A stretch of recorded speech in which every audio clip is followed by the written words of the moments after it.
So exactly where we left off is you guys, you went to go check, Tristan went to go check the Spelljammer with, well, I gotta get my own notes up before I guess I continue. There we go. Was it Ava and I? Yeah, I feel like I offered help for the technical aspects. But I think we already agreed that it was magic. So. Yes. Yes, it was. It's a magical effect affecting your Spelljammer. Crux will take a drag from his pipe. Just settle in, everybody. We could be here for a while.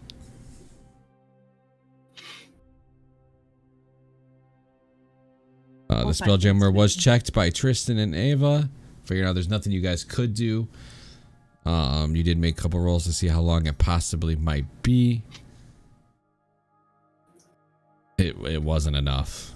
So you guys are right now kind of just floating in space. I will message Crux and be like, random question, if we were to be going at full speed, how long would it take to get to Doomspace? Good question. I can actually give you an answer to. He kind of takes another hit out of his pipe. Says about 2 days, maybe 3, depending on situations. You never know. So I guess safely, I can say between 2 and 4 for sure. That works out for me. Yeah, I don't have to worry about saving magic today, at least. Yeah. So if I guess Ava and I are going to the Spelljammer helm, seeing if we can't get it up and running. Yeah, absolutely. I'll say you guys spend a little bit of time if that's what you guys are doing, right? At least, an hour will definitely go by at least if you guys, for those that want to take a short rest, if you guys aren't doing anything. Ava and Tristan, obviously, if you're working on the Spelljammer helm, you will not be able to proc a short rest. Don't need it. Okay. Decatha, and Luna, you guys can pop a short rest if you need one. Dialect would as well. I don't know what druids, if druids even get anything back. They're wild shapes, I believe. Yes, which he didn't even use. All right. And he doesn't need a hit dice. Okay. I know Luna gets a lot back on a short rest, so as a fighter, basically everything. I don't think Necromites do. You get second wind, you get your action surge, you get all that fun stuff back on a short rest, and you guys can pop a hit dice. Yeah.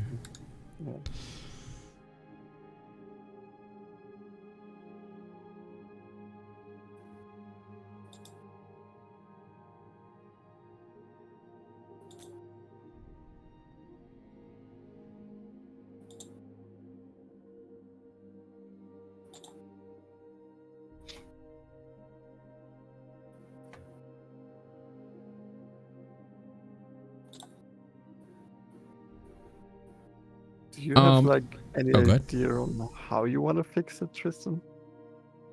Like, do you have a spell or something? I got a couple spells I can toss at it, if need be. Otherwise, I would like to start and try identify it. Yeah, while you're doing that, I'll detect magic. Perfect. Do you have a pearl worth at least 100 gold? Oh no, I should have bought it. So what I will let you do you have 100 gold? No. Okay, then I won't. I was gonna say I'll let you minus 100 gold pieces. Oh no, damn it. Yeah, you should have. You had the chance to buy one. Yeah. All right, detect magic will go up. Obviously, the chair will light up. So the magic is still in it. I'm looking for anything other than the like innate magic of the chair itself. Okay, as you're trying to like looking around, I got you. Yeah.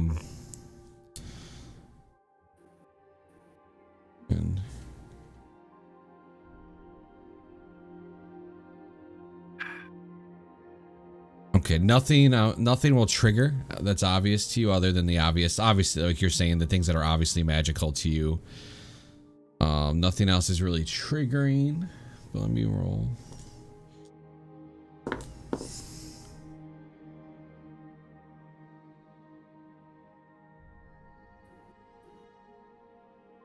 Fel's dagger is magical. I don't know if that's important to you. Oh, I didn't even know she was here with us. She's down there with you. Yeah. Cool. Good to know. Other than that, nothing else triggers. Okay.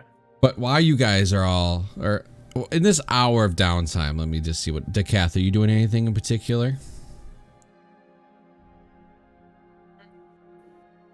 To go look into space just to see if I see another ship coming towards us or flying by. So you're kind of like on lookout? Yeah. Perfect. I'm going to come back to you. Pip, what about you? I'm going to go all the way down to the bottom of the ship, and I'm going to try to find some mice and rats that live down there. Yeah, I mean, you'd find an occasional, mouse that might have slipped on the ship while it was docked. You'd see a couple. You know, it's not unheard of to have, some ship mice.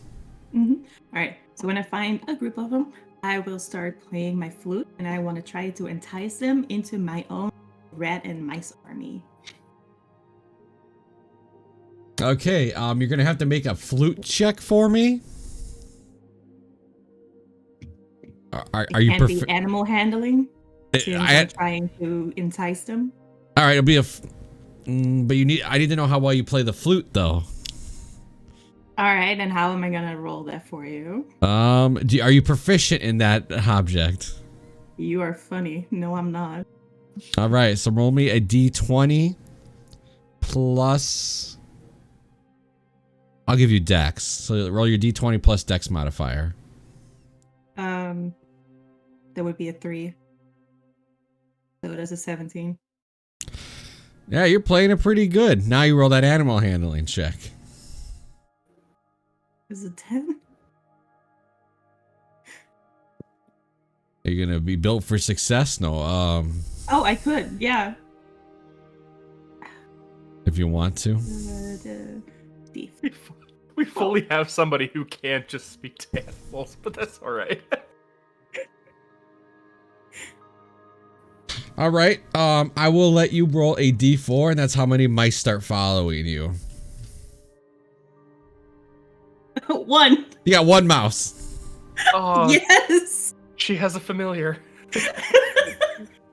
So you guys here can actually play the pipe. I mean, the flute pretty well. For somebody that doesn't really understand it, it's kind of cool. What do you do with this mouse that is now following you as you play the flute? I want to use this one as my companion for now until I have a bigger army. Okay, he'll just kind of follow you around. Okay. You guys hear the flute. You see a mouse following around Can on the ship. Yeah, I kind of see them through the window, and I look over at it and be like, I feel like you're more of an expert on this. How do they produce the air out of their mouth to play the flute? There is a ventilation system. Sure.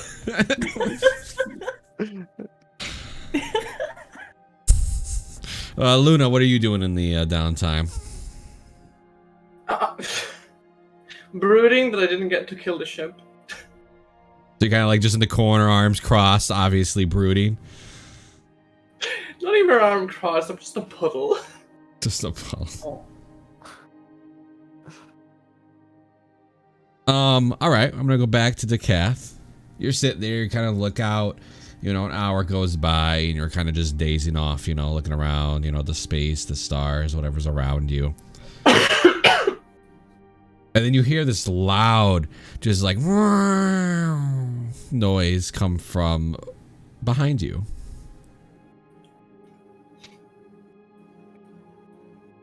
Okay.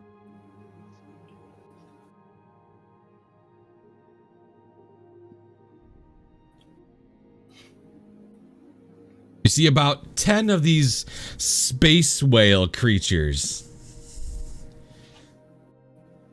coming, kind of like they're not towards you. They're no threat to you. They're kind of just doing their thing. They call them a pod. So you see a pod of these like Kindori just kind of in space, just kind of going up and down like they're swimming.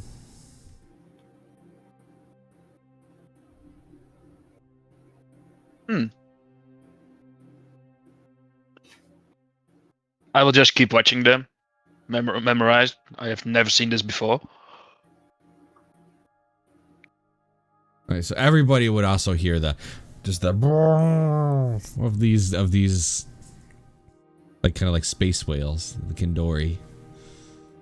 Would I know if they're known to help stranded travelers? They aren't known to help. They're just a beast. They're not known to hurt either, though, right? If you don't, they're not there. On how big they are. They are, they're bigger than your ship. Like whale-sized. Yeah. Yep. It's tempting. An adult but one they're can go. also like Go ahead. not aggressive at all. So Yeah, they're about 80 feet long. Damn. How close are they to the ship? They Pretty are far about, away, or they're 100 feet away, ish. okay?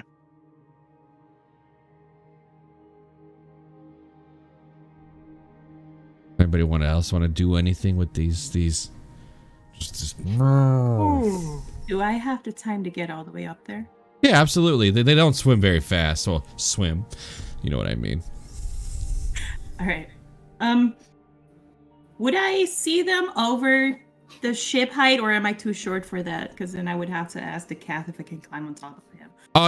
Your eyes go just over the railing. All right. I have ambitions. I am gonna start playing my flute and see if I can entice one of the whales. I don't think that's how sound works in space. I mean, they can I does wouldn't it. know that. Yeah, so you see Can kind of start playing, looking right at these Kandori, playing the flute. You don't have to make a check because you already did. It's still pretty good. In space, no one can hear you flute. Everybody can see Can do that. Anybody else would like to try anything while Can is doing that?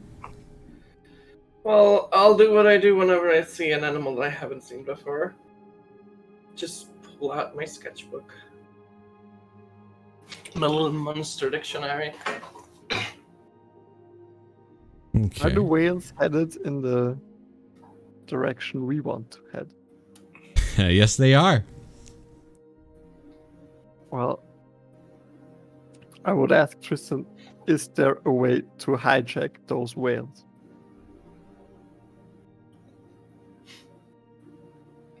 I feel like we might have different definitions of hijack. What do you mean by that? Tie a rope around them. Oh, okay. That is not what I was intending at all. All right, yeah. I mean, yeah, technically, yes. I mean, I feel like it would be easier to just try and get this thing up and running. But if that fails, then amazing. Lost my pearl during captivity, so I can't identify the problem. Fair enough. I'm gonna give it the old college try and guess and check. That's what I'm gonna do. That's how I got through school. I don't know. Does Luca have anything talking with stuff so we could, get the whales closer? Let me double check for you. I doubt he took it though, because the way he themed his character, I really doubt he probably took it. Yeah, he's not like the animal druid guy, right? Yeah, no, he did not take it. He can moonbeam. Well, I have no idea how we would use those. I will let 3 of you. So those from space. I'm gonna say Decath, you're not technically from space, even though you are an astro if you grew up on the. So Tristan, I'm gonna give you a history check. I'm gonna give Ava a history check. I'll give Luna a history check. Tristan, you are gonna be a little higher on your DC because you're more of a. It's learned. Yeah, rather than yeah, being yeah. around it. Yeah. Mhm. Let's go. Probably not.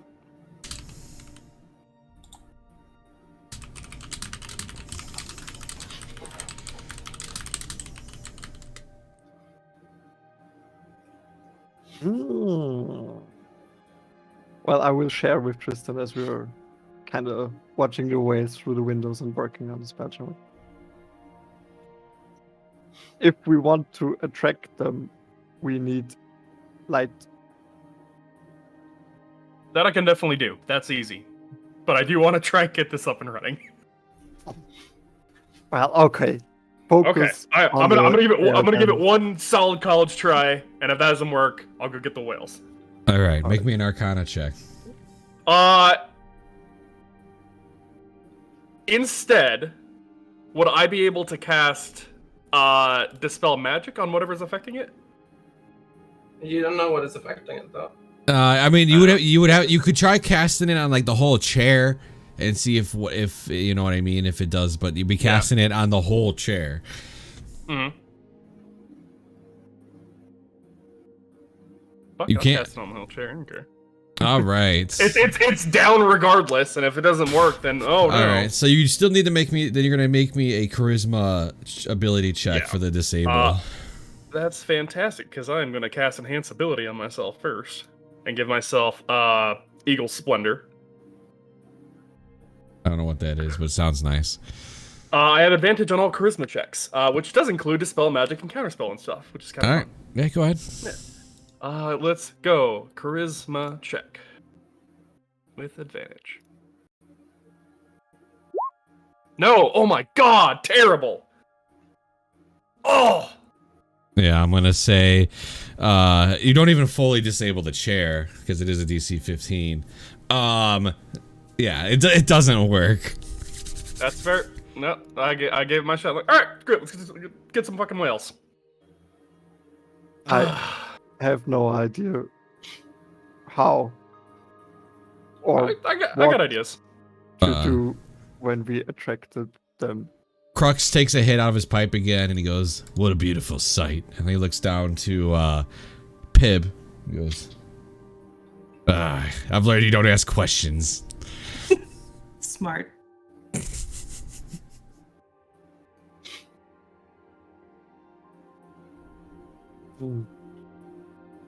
So do you guys share your idea of like using light to pull in the whales? Well, after failing on the chair, I guess we would just move on deck and our robot shares the general stuff I learned about the whales. Well, yeah, they're not known to help people, but we can attract them with light.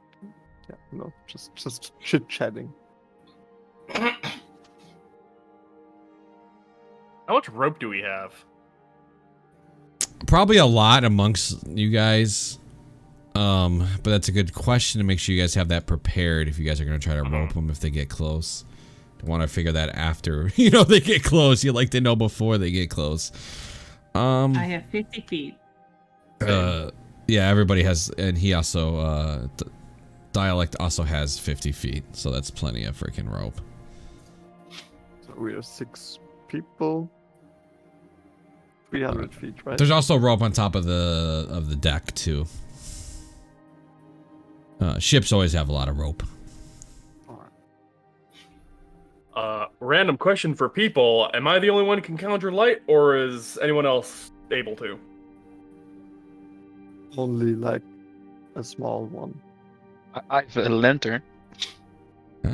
I mean, those are. I mean, I was just gonna cast a cantrip because it's like. Fel will be like, well, I can cast light on something, so we can make it even brighter if you cast light on something, and then I cast light on something else. We can have a couple sources until it gets close. Why not? Light it up. All right, Fel will touch the top of Robot's head, not Cam, but Robot, and just light his head. Right.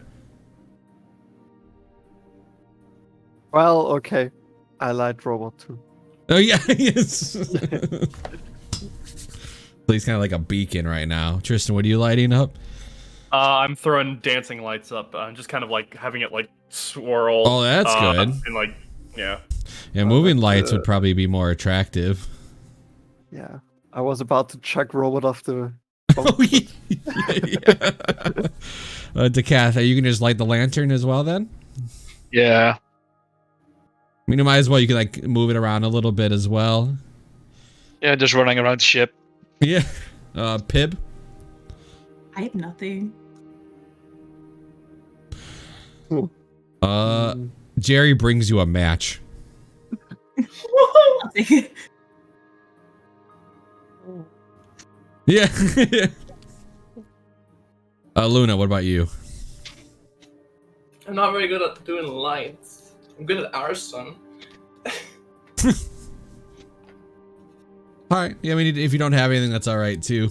I mean, I have my torches. I can just light a torch. Yeah, you can light a torch. You know, it doesn't hurt. You light a torch, move it around. So you guys have all these lights. All right. It is Crux- so bizarre that we are in a ship flying through space, but we are still resorted to using torches. It's crazy. Crux kind of turns around and goes, It doesn't break as easy. "Wow, this might actually work." Before you know it, you see, I get to roll. As if we start attracting your attention, be like, rope. We need to probably get this attached at a time. Yeah, How do I I have get a it bunch there? of rope. Crux will help with I the can rope figure as it out. well. Yeah, Crux will help with the rope as well. Get everything kind of like ready while you guys are doing the light thing. You get about 4 of them start coming right towards you. They come straight towards your ship. Oh boy. Definitely attracted to the light.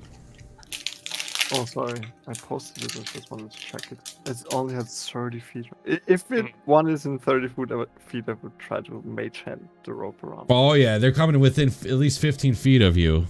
They're going right for that Wow. light. Then I would try to. I can also do the rope as well if you'd like me to. Alright. Sure. 2 hands are better than 1. Trying to rope one in particular right now. Is there? What's the? Probably the biggest one. So that's the One that 80 seems feet like long. The That's a pack leader. yeah. That's the 80 feet long. A pretty big boy. Fantastic. All right. I'll So let him lead. treating the rope as an improvised range weapon. No. I am going to take the end of the rope that we have tied together, which we have like 200-300 feet. Yeah. Like, Yeah. Oh yeah. Yeah. You can tie them together to make it Um, even longer if you need to. Fantastic. I'm going to take one of the ends. And I'm just gonna like pop up onto the railing of the ship, and be like, I've never done this before, so hopefully this works. I'm just gonna fall off. All right. I have that on here.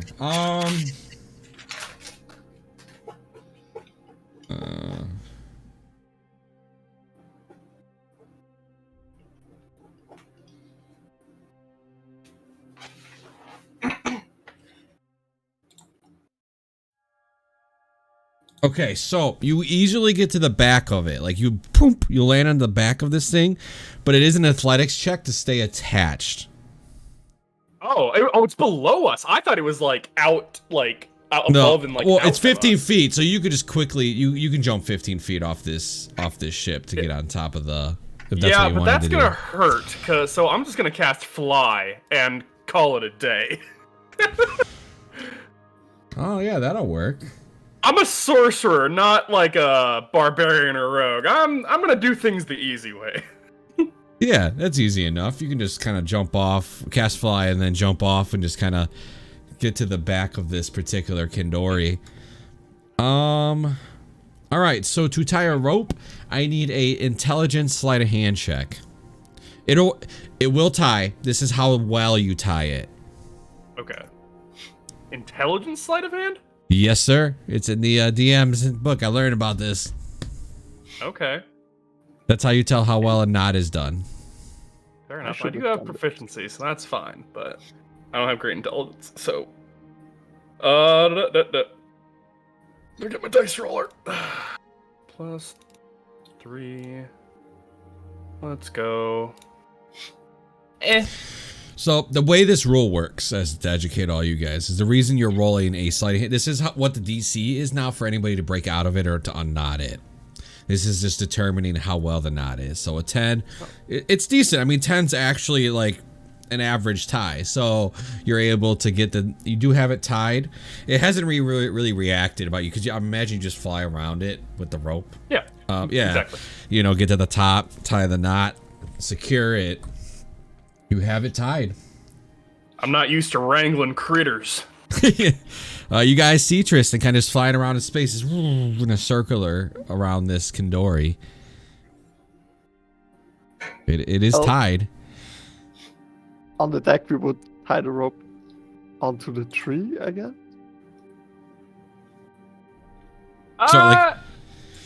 Yeah.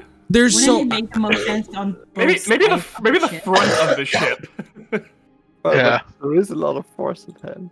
So ships usually have these little hooks that you can tie ropes around in the side of the front, so you can run it through both the one on the right and the one on the left, like in the front of the ship, without any problem. Perfect. Whoever's tying that will need to make a intelligence sleight of hand check as well for that end. Well, I would do one. Okay, so be sleight of hand with intelligence. I'm just rolling that. That's what? 15 plus 5, so that's 20 total. All right, that's a really good knot on the boat end. Real secure, just real tight. You know that some people might even struggle on getting that one done without cutting it. Righty. We're doing it. All right, you guys. This whale is just staring at the lights, though. He has stopped in front of the ship and is just staring. I dim the light of Robert. Given how much rope we have, if it would be fully extended from the whale to the ship, would it be outside of the range of the what's the word I'm looking at? Air bubble of the ship? No, it's in the air bubble right now. Fantastic. And you guys definitely could tighten the rope. Fully taut, though. Yes, yeah, and you could even tighten up the rope if that was your intention. You know, on the ship to kind of pull it back more to tighten it up so the whale's within the air bubble. The whale's just kind of like really... just staring at you, right? Actually, in front of you guys that are on the side, like Can and Luna, the whale's just like staring at you. How close is close? It is 15 feet away from you. Tempting.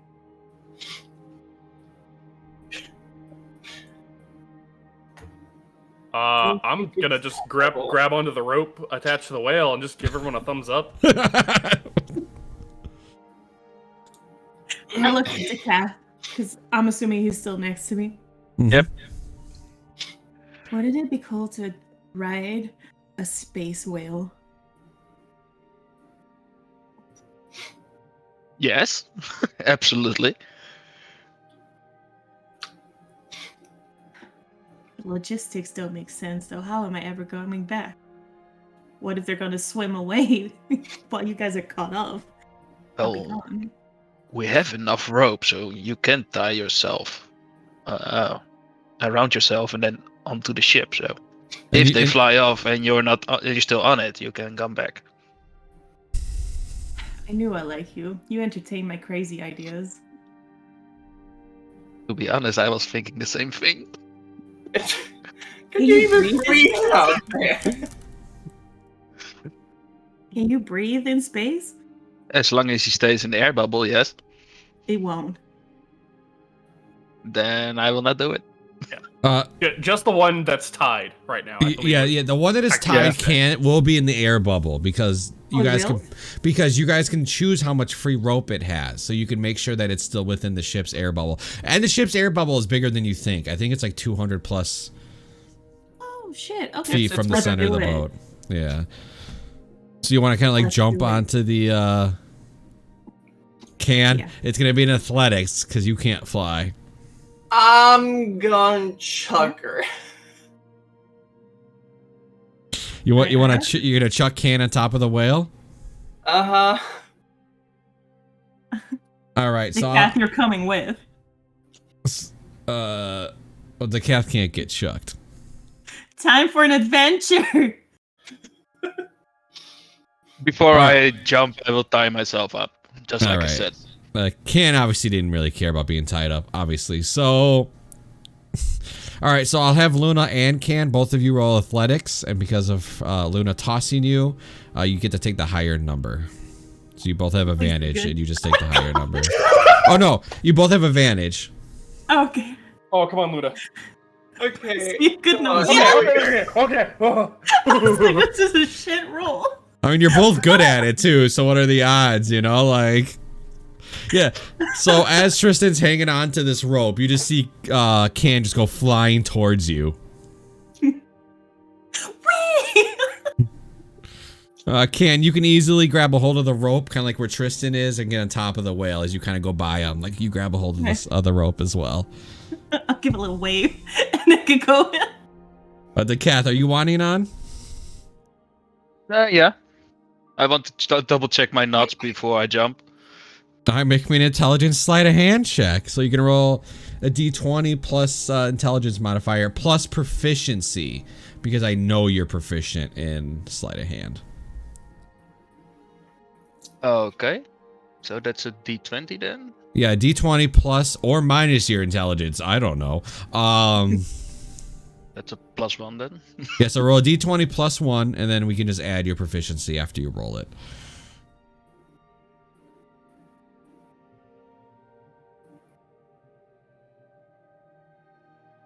Is your sleight of hand your expertise? Yes. All right, so it'll be double your proficiency. 15. Yeah, it'd be double your proficiency then. Okay. Yeah, that's a good knot around your waist, you know. I imagine more a harness, though. It's more like a harness around you with the rope, you know, a little under your arms and your waist. And you knot it up, and it's pretty good. Okay. Then I will try to jump on them. Make an athletics check. If you fail, you'll be hanging from the ship. That's the reason why I wanted to double check my knots. Yeah. So, all right. So let's picture this. So you got Tristan, you got Can on the whale hanging onto the rope just fine. Luna tosses Can on. Ava's, on the ship. Kath goes to jump on the whale. Can and Tristan, you see him for a minute, and then he just falls down. Like where and he reaches his hand out. Where you're just short. Like you see him, he's just short of the whale. Just yell, "You got this, buddy!" Can I give him a telekinetic shove to push him in the right direction, and he can fail the save if he wants to? Yeah, sure. Why not? Do you give him a telekinetic shove? The force from behind pushing you towards the whale. If you want to, you can make a strength saving throw. If you want to fail, you just fail. Obviously, you just want to be pushed forward to Kath. Yeah. All right. So here's the problem. So while those two are on the top, you're on the belly. You're hanging on the rope underneath the whale.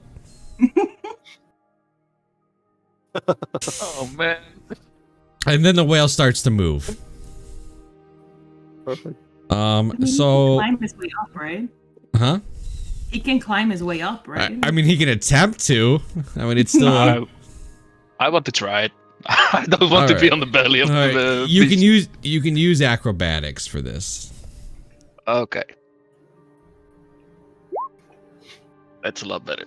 So you're able to quickly just kind of like pull yourself with the rope. You're real light with your feet running up, and the whale starts moving, but it is not going in the right direction anymore. There is a reason why I wanted to be on the whale. I'm going to cast Dancing Lights and essentially steer the whale in a direction that I wish to go. All right, make me an animal handling check. Fuck. Do you still have? Would I be able to help? Before he rolls the animal handling check, how do you help? My flute. All right, I'll give it to you. Tristan, you can have advantage on your animal handling check. That's might not help. I don't have super great wisdom. All right, well, we're gonna try. 13. No, I'm not asking it to do tricks. I just want it to go in a direction. That's fine.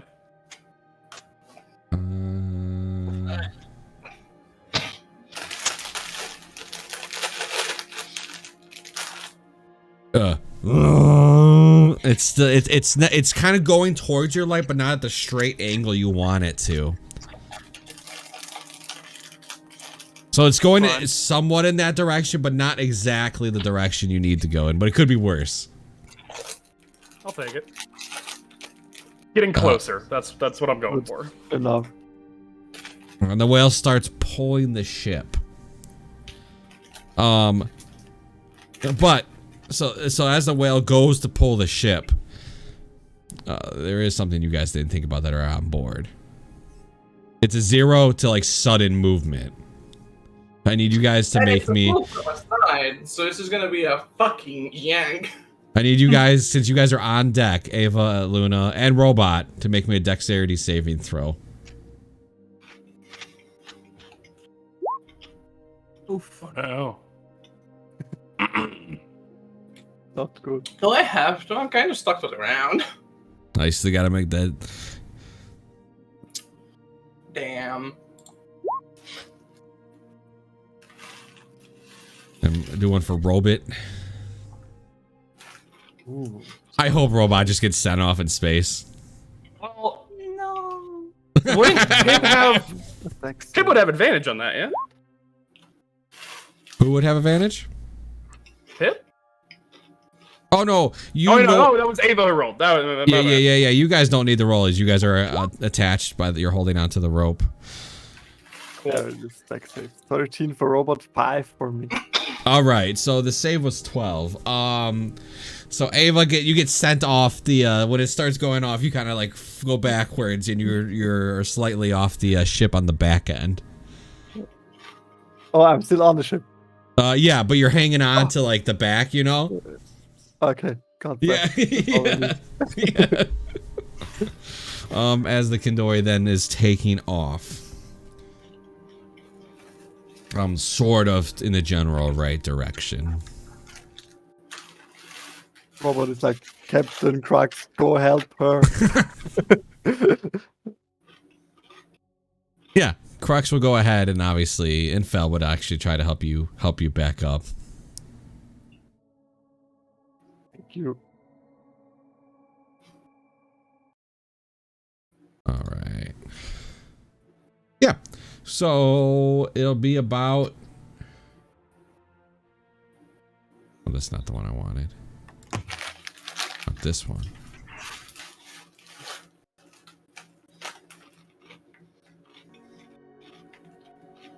What the heck are you eating? It's so loud over there.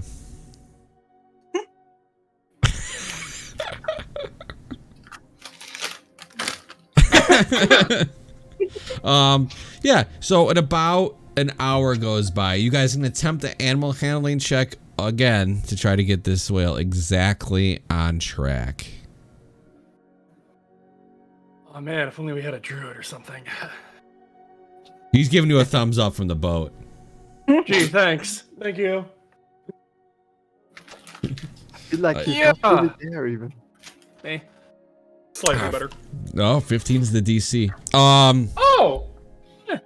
So you are able to, with your lights and I'll say like kind of like pulling on the rope a little bit, like towards the left, you know, slightly, and everybody trying to get the whale to go in the right direction. You are able to get the whale in the right direction. If I were to turn off my dancing lights real quick, would they continue in that direction, or are they just gonna float Nope. off somewhere? I'll say you even try that. You turn, you drop it for a second. The whale keeps going that direction. Cool, because it's gonna be a couple days, and I am a squishy little caster, so. Don't worry, I'll protect you. Oh, I was more just from an exhaustion standpoint, but yeah, thanks, I guess.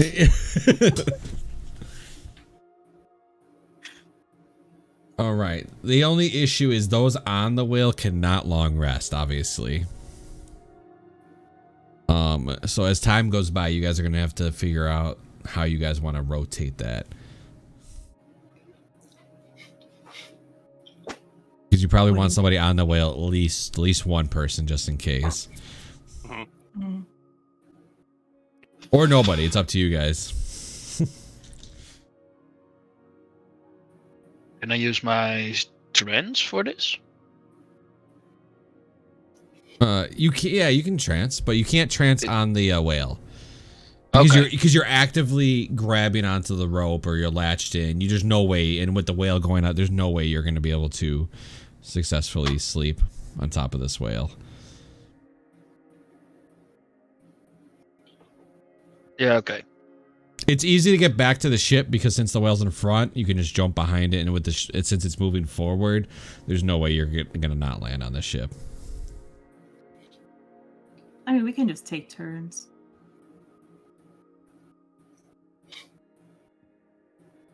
The last person that chooses not to, the last person that's on rotation will risk exhaustion.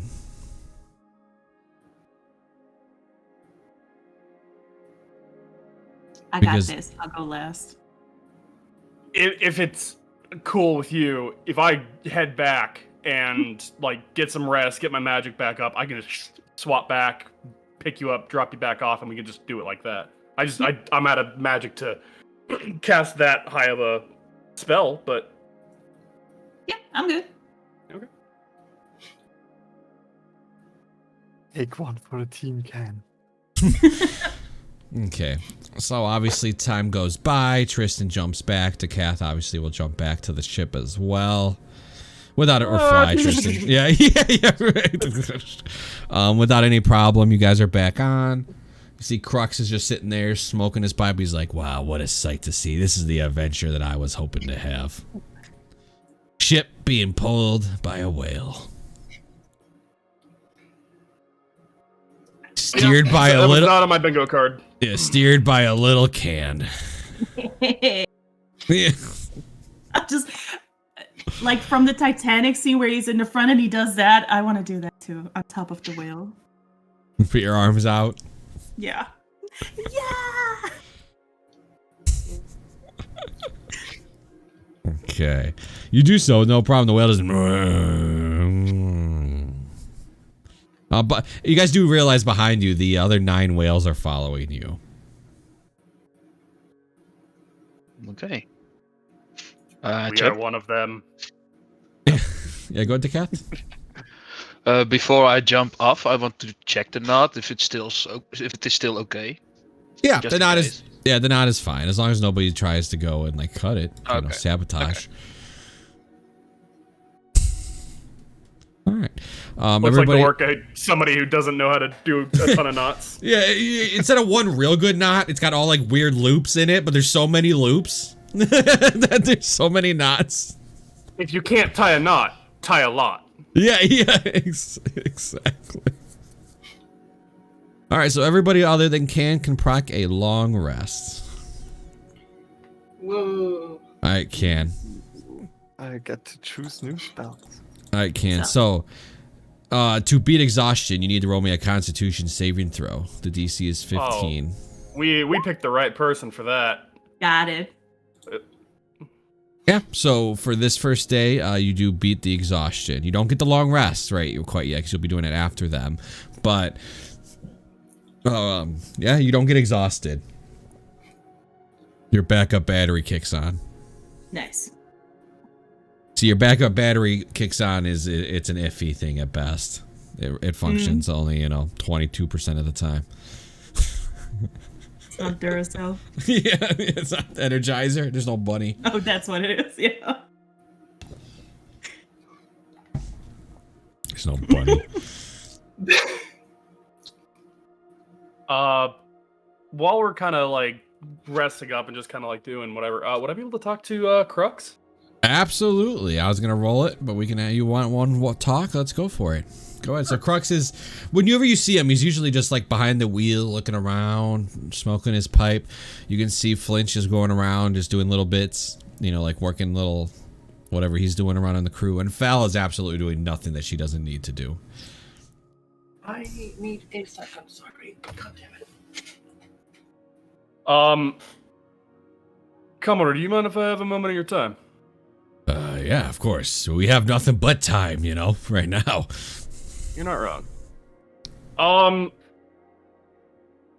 You obviously have a lot of experience, both with the Resistance and dealing with the Empire. I don't know, what exactly can you tell us? What are we expecting? What are we jumping into? What experience do you have with dealing with them?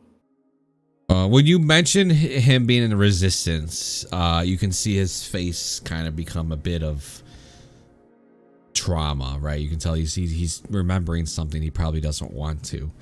But he does a quick shake off and he goes, sheer numbers. The problem with them is that there's just so many of them. They're all obedient. They're all loyal to whoever's, Emperor, Empress of the of their empire. I mean, not necessarily all of them. And I kind of cast a side glance towards dialect. Yeah, there's a few out there, you know, that obviously stray, but for the most part, you know, you enlist, you're in, you know, and it's an honor to serve them, and they're stubborn, they're loyal, but they're good fighters. You've encountered some, even though you have beaten them, you can't say that they didn't know how to fight.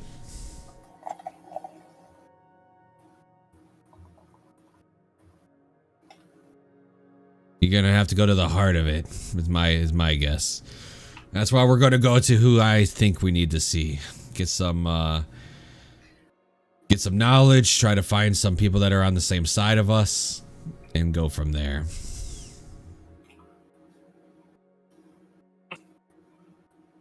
Fair. Can't argue with that. Do you, what, from your experience, you've seen, like, their kind of, like, reaping of worlds, right? I haven't personally seen it up front. I've seen the aftermath, but never it actively happening. I'm sorry you experienced that. It couldn't have been easy. It's not over yet, but how often would you say it usually takes for the job to be completed? I'm sorry, young man. I don't have that answer. I'm unsure how long it takes. Right.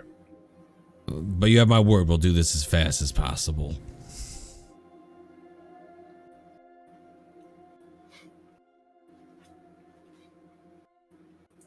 Yeah, we certainly will. And just kind of like this whole time, Tristan is kind of like nervously like fiddling with the ring on his middle finger. But We'll make things right. And if we can't make it right, you'll get your revenge.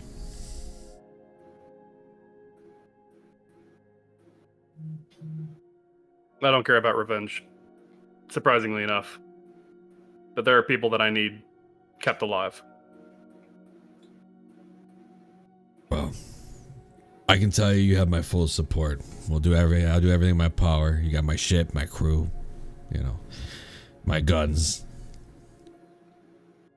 Ah, yes. Yeah. All right, I'm gonna get some sleep, but good talk.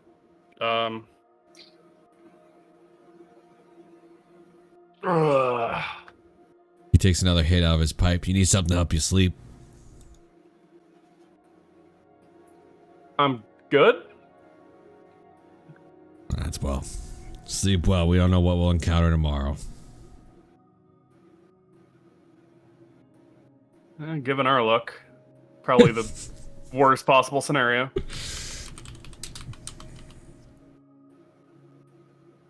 All right, and I'll head off.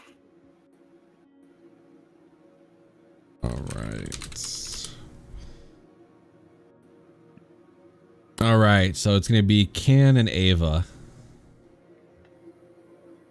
They're in this. Oh no, I guess Can's really not there. But I can say it's on rotation. So yeah, I was about to say like after the long rest, I'd be able to cast Flag and swap off for Can. So I'll say you guys are kind of talking at the end of the long rest. Can, you're getting off the whale. You happen to walk by Ava. Whatever Ava is doing. Well, I would welcome Can back on the boat, and Robert would ask him, "How do you like your flute?" I love it. Look, I pull out Jerry, my little new companion. This is my new friend. I got him because of the flute. It is nice to have someone watching your back. Yes. I'm gonna get more friends, though. I want a lot more friends. Are there any more on the ship? Oh, there are plenty of them. They didn't listen to the flute. They ran away because the first few tones that came out were not that good. But afterwards, say, yeah, it was a concert worth listening to. At least that's what Jerry thought. Better they are with you than in my bed. So, I have bigger ambitions. I knew that a whale was too big of an ambition, but you know these hamsters, these big hamsters that people ride? No. I want a big hamster. So that's what I'm working to. Maybe I can build one for you. A robot hamster? That'd be even better. What can I do to help you with that? Well, first, we need to beat those elves.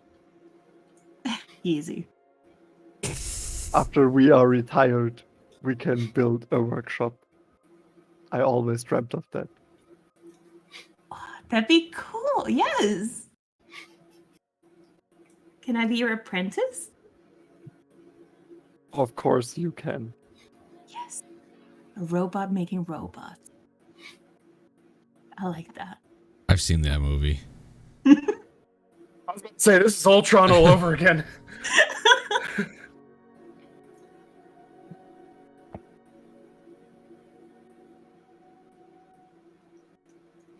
What's our home planet gonna be? Probably the final place we go to. Sorry? Huh? Sorry, I didn't understood it like from the volume. I talk to myself. Yeah, so what you heard, Ava, is what planet is going to be the home planet? As Can walks away.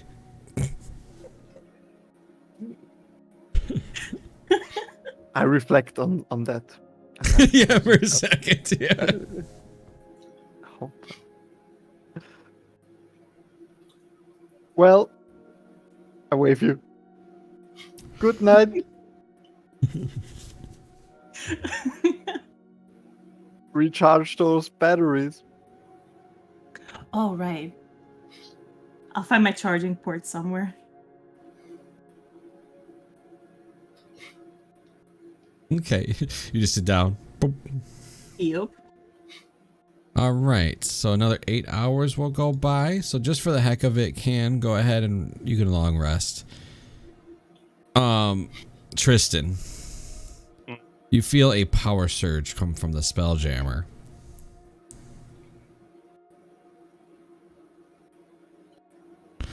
I will message Ava and be like, hey, could you check the helm real quick?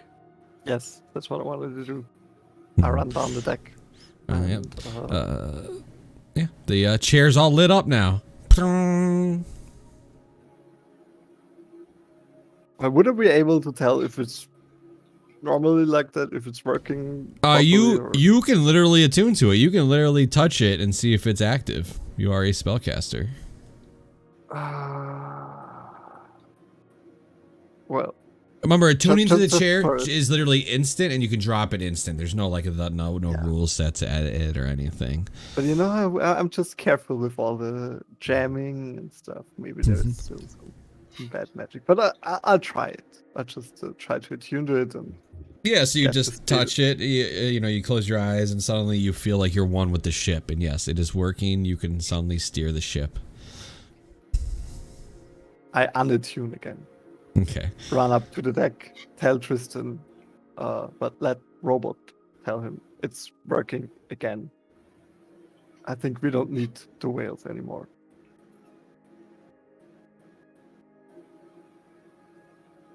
But I can fly. Fantastic. I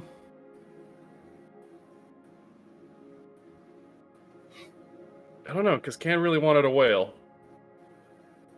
Crux will be like, we gotta let them go. It's just the right thing to do.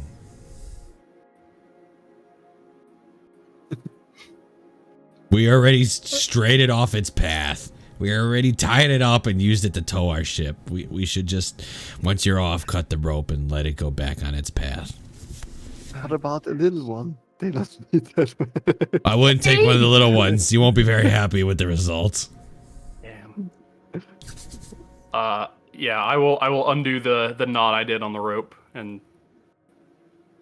that fuck, I'll just let it drop. I don't care. In the But meantime, I find Ken and tell her it is time we say goodbye to our whale friends. Take a last look. Fake tears. Bye, buddy. So just and then the whales kind of go a little off path. They're not going straight left, but like, you know, the original path that it was going is where it starts going. So it's like in the general direction, but not quite the straight line. Before I jump off, I'll just cast a quick message to the whale. I'll probably just be like, "Thank you," and I jump off.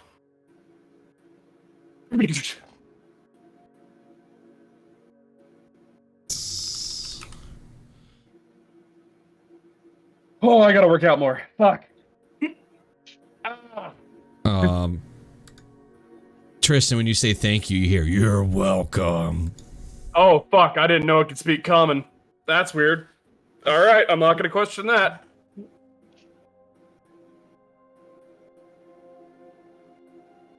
Large Ken would have probably been talking to this whale the whole time he was there. I guess it could fully understood you. Oh, who knew? Never knew. It can't speak, but when you message it, You gave away so many of your secrets that are just now out in the universe. yeah. Exciting. All right. And the ship is on the right direction now. Who's gonna be steering? Are we just gonna use dialect because he's technically not here? Yeah. Put him AFK in the drawings. Yeah. Yeah. Dialect will steer the ship in the Spelljammer seat.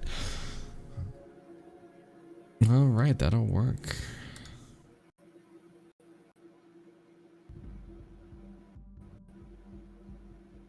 So everybody's got their long rest procced already, right? All right, just making sure. About another, I will just say, another 20 hours is gonna go by. Is there anything anybody would like to do within that 20, within that time span? Anything in particular anybody wants to do?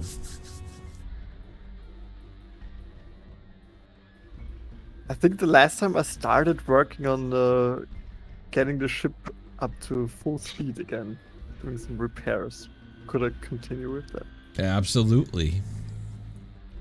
You're doing the quick patching up. Yeah, I know what you're doing. You're doing all the quick stuff first. I think I did woodwork first. I think. Mm-hmm. But I can't remember the finish. It was woodworking, so you can go ahead. You don't have to make another check because I do have it in my notes here that what you made. Yeah, so you can just continue on the woodworking where you need to do it in that time span. What about the rest of you? I mean, obviously he's gonna make you guys do little small chores, but outside of that,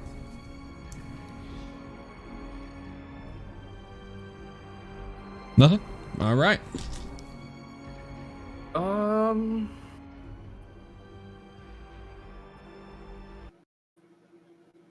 Just trying to think of stuff that can be done in a day, Yeah, obviously, like, I imagine, like, don't worry about, like, the small stuff. You're working a little bit on the ship. You're reading up on something, or you're, whatever the case is. Practicing my flute.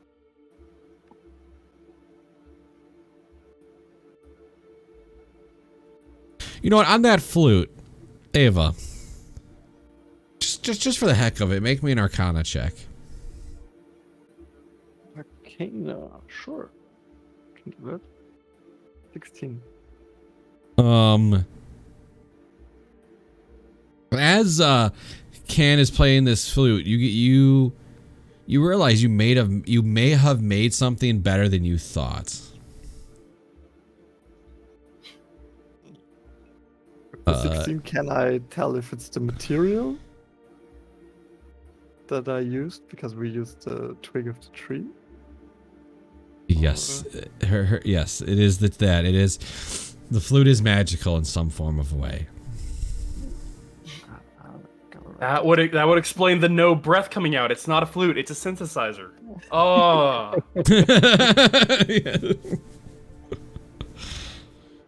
Can obviously has no idea. I'm just saying you understand that there is some sort of magical effect on why the mice are actually responding to music, because that's not a normal thing. I will withhold this information. Oh, understood. Okay. Can you can make me another check on that?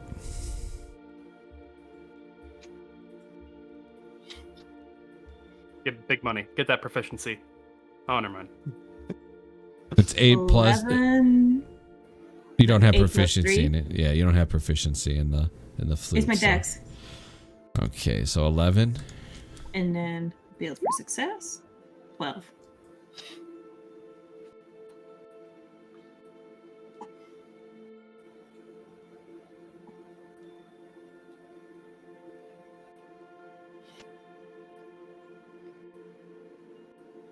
You get one more rat. Yes.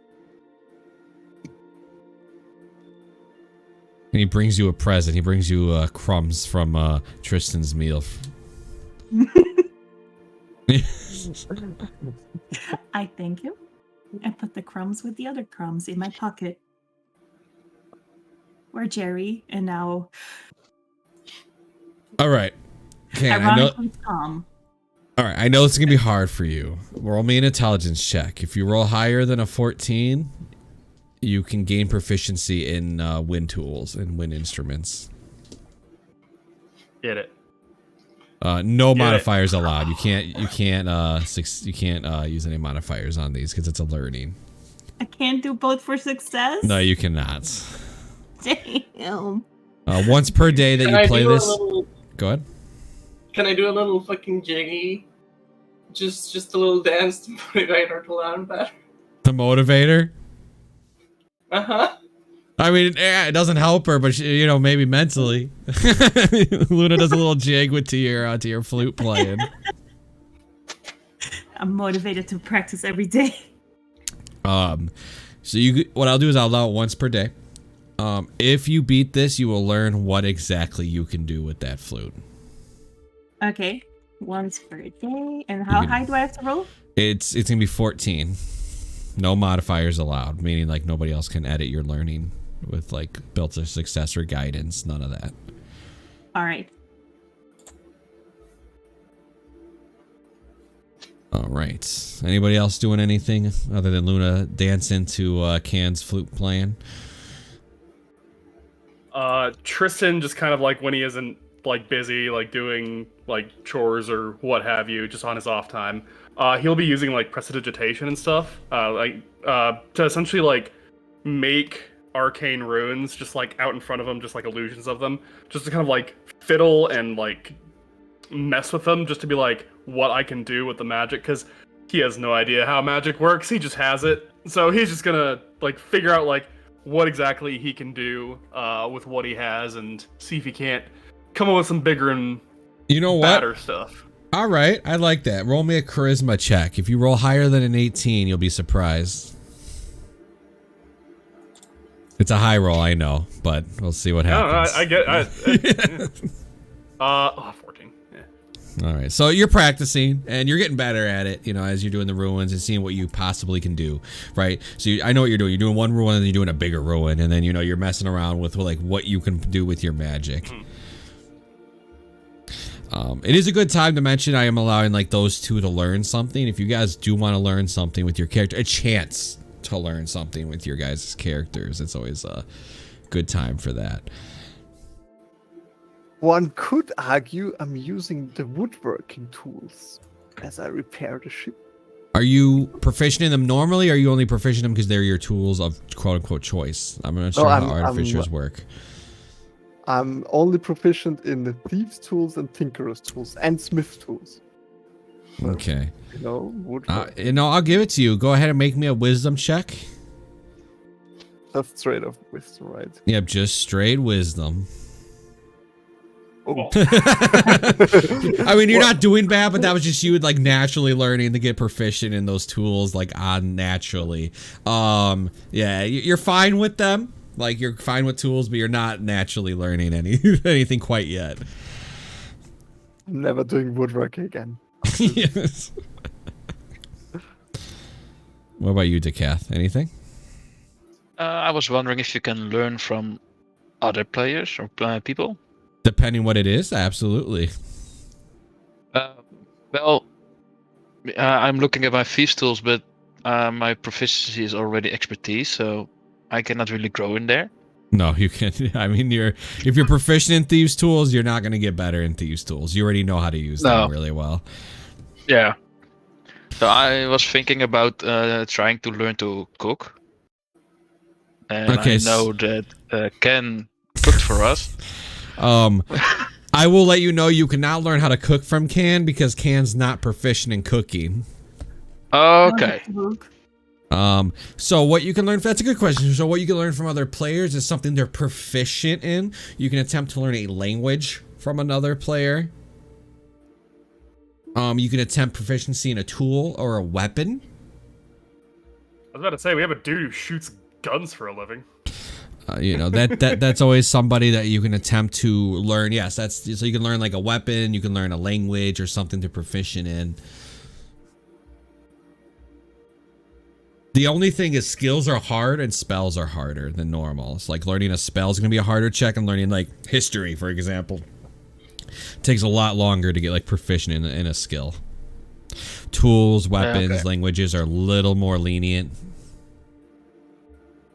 Because you can learn a language where you half learn it, like you can break down what somebody's saying and say it back half-ass, but like you can still like figure it out. Okay. There's a lot of downtime. This is why I'm bringing up the good learning. So figure out something your character might want to practice. Even you just want to practice or learn or whatever the case is in the downtime. Yeah, so if I want to learn from Tristan, for example, the dancing lights, that would take an enormous long time. It would take time, yes. And since you're not actually a magic caster, I'm not going to stop you. It will take it'll be a harder check because you're not naturally a caster. So him trying to teach you how to cast a cantrip isn't impossible. And he's a sorcerer, so flavor-wise, it's a little harder for him to teach you because it's more innate than it is like a school. But he could try. That being said, it is a cantrip, like literally novice casters of all types. Yeah, it doesn't mean you can't so. you can't try. I mean, you definitely can absolutely give it a shot if that's what you want to learn. Yeah, because I have a cantrip. Which one do you have? Sacred Flame. Oh Is yeah, that- it's Astrolelf. Yeah. Oh, because of Astrolelf. Yeah, so that's innate too. And I'm not saying you can't. You absolutely want to try to learn Dancing Lights from Tristan. I absolutely will give you a shot at it. It'll be his check as well as yours, which will make it smaller for both of you. Okay. That's smart. Yeah. Because as a teacher, you know, he also has a play in how fast you can learn a cantrip. I mean, heck, if you want to learn a level 1 spell from him, I would attempt you to try that too, but it'll be a little harder. Well, I saw in the when we still had to board the ship that he was using his gauntlets with meteorites, if I'm correctly. No, that's a little more too advanced for Oh you. no, yeah, I get it, but I saw that. So yeah, I really want to learn from Tristan. Yeah. All right, So I'm going to ask him. All right, before we roleplay that, what do you want to learn from Tristan's character, from him? What's your goal? Is it just Dancing Light, or do you want a level 1 spell?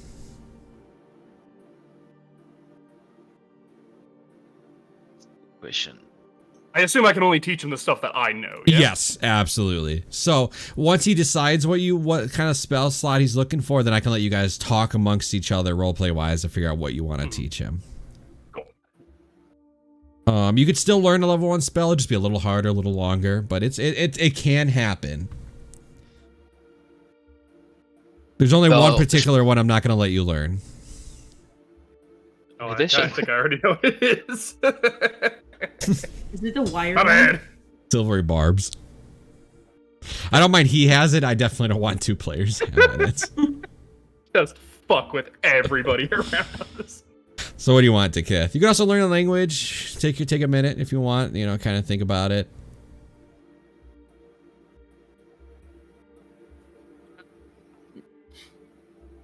Yeah, well, I have seen you flying around. I don't know if that is a possibility to learn, but So, I guess go ahead and tell him all your level 1 spells, or what you'll be willing to share you have, because he doesn't know what you know. I will say the fly is something that I personally just learned as well, so I probably wouldn't be able to teach that necessarily, because that is a 3rd level spell.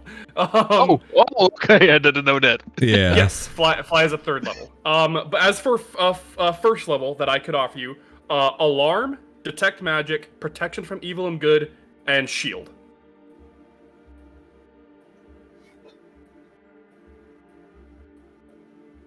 Okay. Then I will shield. What does that do? But you can use your reaction to gain AC until your next turn. If an attack were to hit you, you can add +5 to your AC until your next turn. I assume for somebody who's not a natural spellcaster, would be like once per day type deal. Yes, or absolutely. Yep. Yeah, okay. It would be once per day. Yep. Which, hey, if you got a big hit coming through you, especially with these fuckers who just throw on ass tons of radiant damage, not a bad deal. Mm-hmm. Yeah, I want to try to learn that. Yeah, try. Are you fine with trying to teach him, Tristan? This won't affect any of your learning in any way, just so you know. I feel like it would actually assist. Just be like, oh, I'm trying to manipulate magic. Oh, I could try and kind of help him manipulate it as well. Like, kind of, the teacher becomes the student.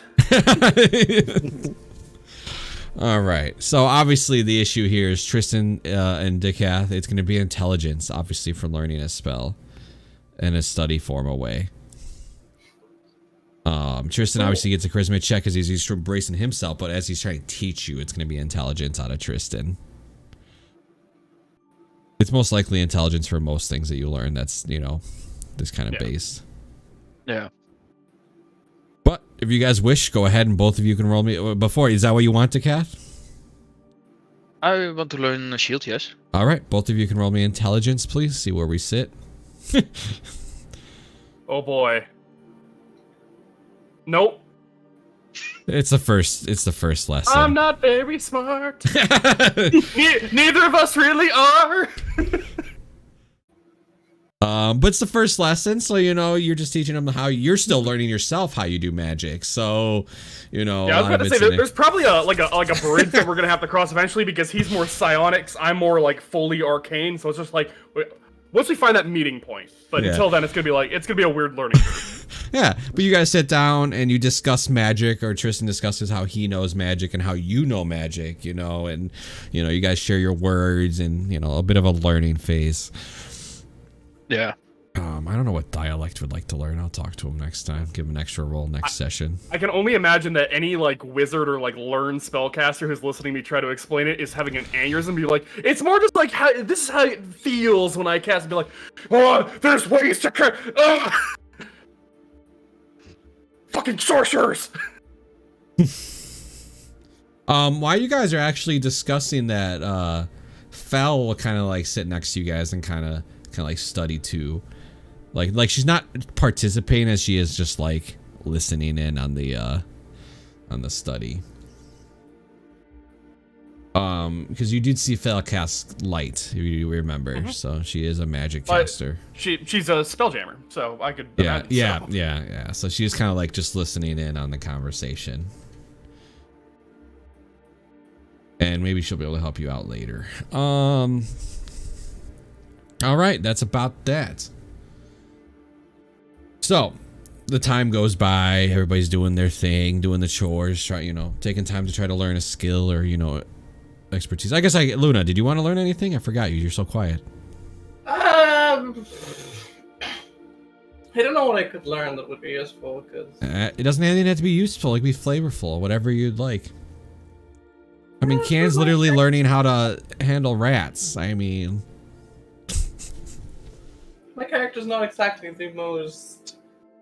It is just fun. Unless I could I guess trying to gain proficiencies on tracking on some things. I don't think I have like survival proficiency. Survival? I do. I don't know. All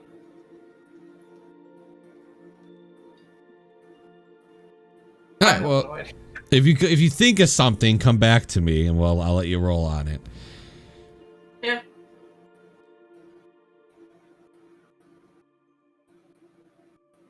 All right. You see Crux open his spy. No way. Go ahead. There's absolutely no way you'd let me like learn a fighter specific thing, like fighting styles or feats at all, right?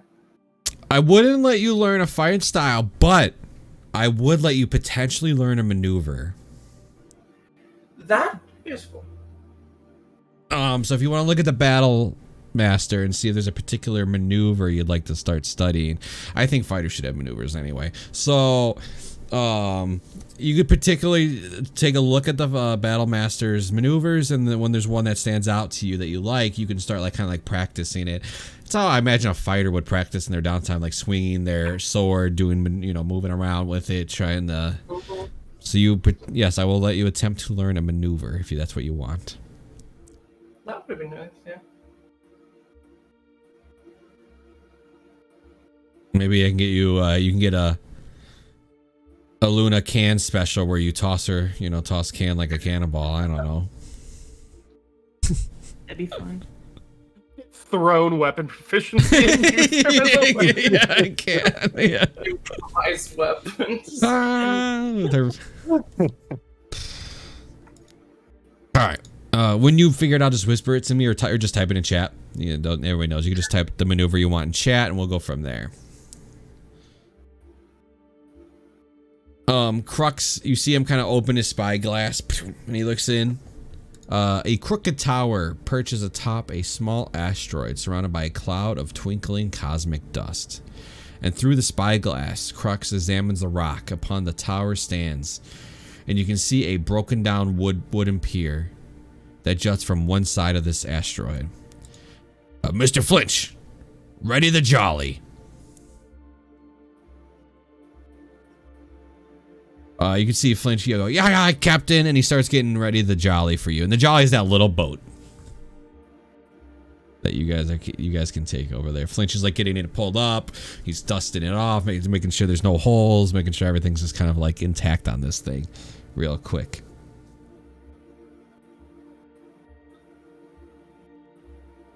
You guys are about 100 feet away.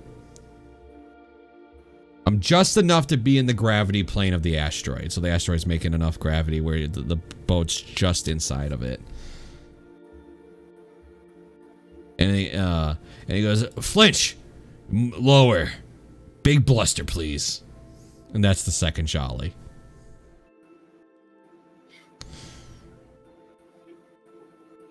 All right, everybody, we're here. Let's get going. Now, just be respectful.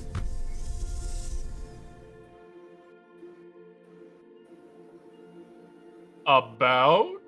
Well, in general, don't bring your muddy shoes inside the tower. You know what I mean? That kind of thing.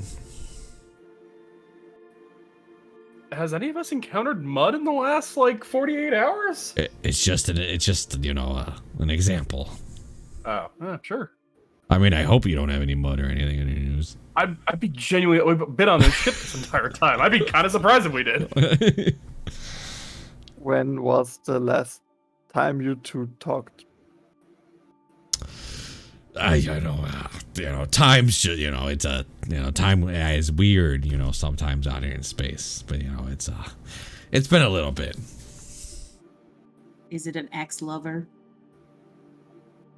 No. You mean he loves axes? Yeah, ex-lover. No, it's all right. No. the way that you continuously say no Yeah. makes me think. Decath, he's like, well, somebody should stay on the ship to make sure nothing happens to it. Thanks for volunteering. No problem. All right, let me set up. We got a map.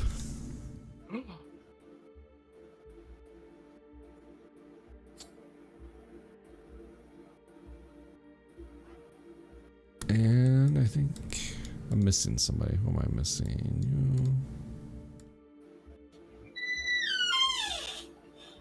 You. Yeah, that's how it sounds like when the boat gets lowered right there. That door creaking. Nice. All right. Ava, we need oil. Yeah. All right. So what we'll do here is we'll go ahead and take our break here while I set up this little map. All right.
All right. So you guys obviously got in the boat, and you guys then the jollies, and started rowing. Dialect and the other two will stay back at the ship. As you guys make your way to the dock, you see scores of pelicans, mollymawks, and smaller birds nesting on the asteroid, and they squawk as you approach the rickety dock. At the end of the dock, two gray shark-like creatures fight over the remains of a single pelican. A woman with frayed robes and bare feet sits in a rocking chair at the base of the tower, watching the fight. Her face half hidden by a wide-brimmed hat that has a blue jay perched on it. The woman leaps to her feet, brandishes a staff, and snarls, "Go on, get!" as a fiery ray springs from her fingertip, frightening away the shark-like creatures. Let me put your guys'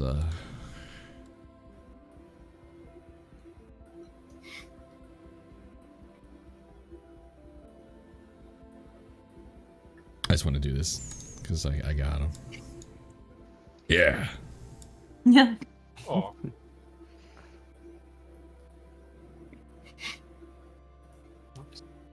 She stands to her feet and she goes, "Welcome, welcome. It's been so long since I've had some visitors." And she looks over to Crux, and it's been a while. Welcome, my friend. Crux goes, well, it's hard to get out here these days.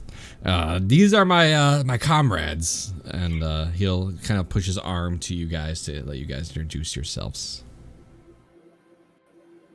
Hello, the name is Pip. Well, welcome, Pip. Hi, I'm gay. What?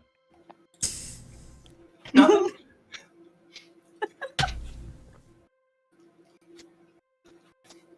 Alright, we're gonna skate past that. Tristan, Rosnar, pleasure to meet you. I don't think I caught your name. I'm sorry. Topla. We got it. You crooks. Yes. What's the name? Topla. Topola. Yeah. Being all secretive and shit. All of that was in character. I will fully do that out. Okay. Yes, let's go. And you two, as she looks over to Kath and Ava. Greetings. This is Ava, and I am Robot. Welcome, Ava and Robot. And my name is Dekev.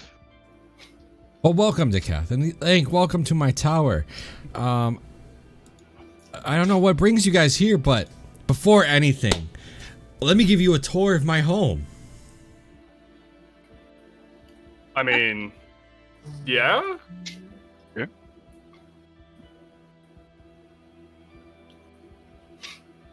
Are we going inside or staying outside? All right. Before I do a step inside, I want to wipe down my feet. Because I'm not supposed to bring in mud. Sure. I kind of lean over to Decaf and just be like, I'm gonna let you know now, if you want to learn magic, this is the person to do it, not me.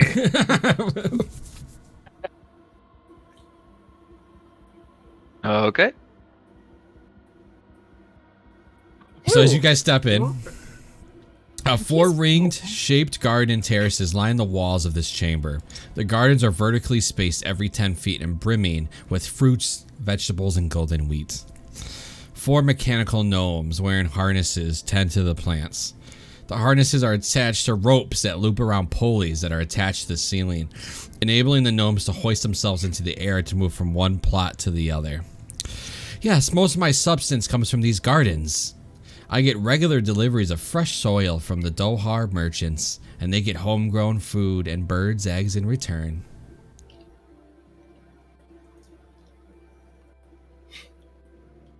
You see these auto gnomes. Yeah. Ah, well, this is Orwick 3, Orwick 8, Orwick 1, and Orwick 6.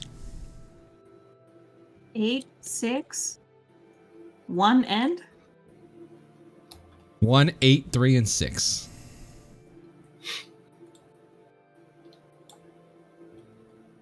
And is that like a common naming culture for autonomes? I have no idea.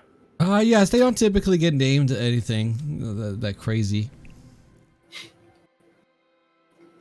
Huh. I assume they're all like perfectly identical, or Yes, yeah, they are alright. perfectly identical. Just working on the gardens. Do they seem as like autonomous as Can is, or are they a little bit more like what's the word I'm looking for? Like they like non-sentient, I guess. They haven't. You can't really make a point. They haven't responded or like noticed you per se. So like I get what you're saying and what you're asking. At the moment, I would say they're not as to life as Can is. Okay. But you haven't really had a real chance, right? They're just working on the gardens. Is there more of your tower? Absolutely. Well, I'm assuming there's at least 8 of them. Follow. Just follow me. She snaps her fingers and you all start levitating to the next floor. Oh fuck. Let me drag you guys. Oh yeah, I forgot she's a wizard. And it's wizards and their towers, I swear.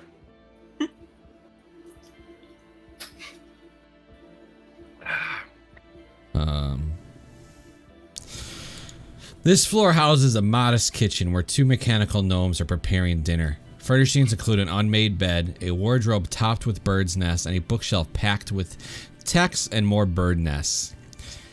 Here's my living quarters. This is where I read my books, take my meals, and my autonomes have no shortage of recipes. Today's repast is a deep-fried night scaver steak with a lunar bechamel.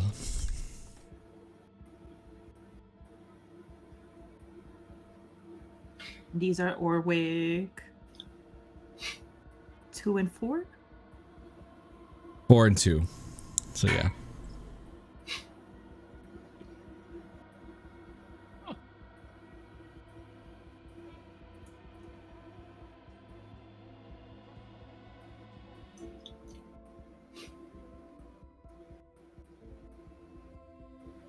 Yep, that's it. Anything you guys want to say?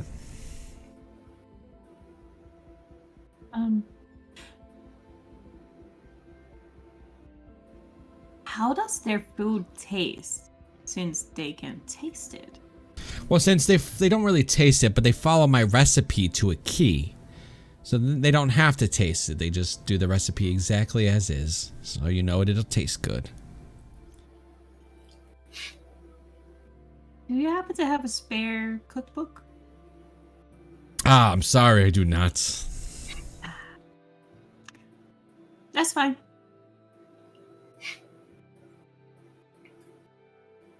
Alright. And she snaps her fingers. Next floor. What?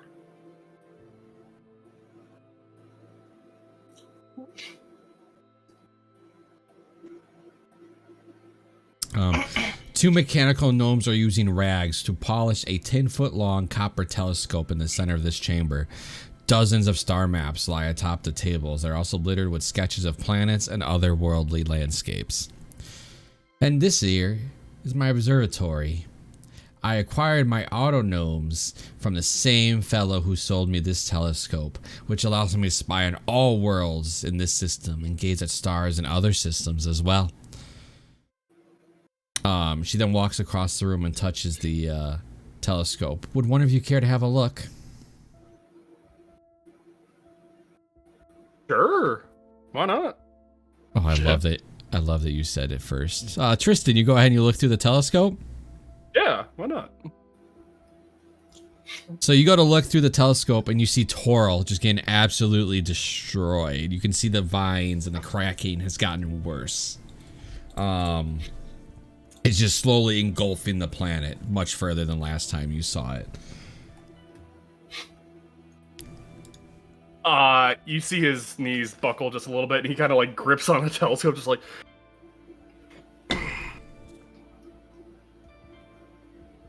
I'm gonna go sit down, and I'll walk away.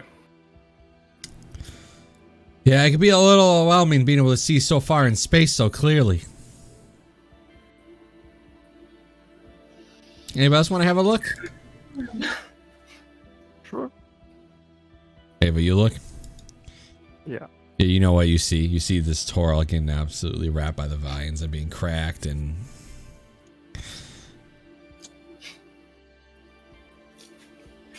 As I I'll look take a away, look too. Yeah, you see it. Anybody that looks through that telescope, Candy, you look through as well? You're lifted. One of the autonomes lifts you. Nice. I say thank you to it. You're In welcome. Machine together strong. It says you're welcome in Gnomish. Back. Nice. you see, when you look through this telescope, you three see the world of just those two guys being destroyed. That's why we're here for. We Oh, that's want what to brings save you. it. Kruk speaks up. Well, we need the map of Doomspace to gather the resistance so we can try to put a fight in to stop these planets from going on. Topla will speak up. Well, I don't really have one. But I'm willing to part with something that will be able to help you. I can give you a sort of like a star compass. They'll be able to find wherever you need to go. If that'll work. But, of course, I need a favor before I hand it over.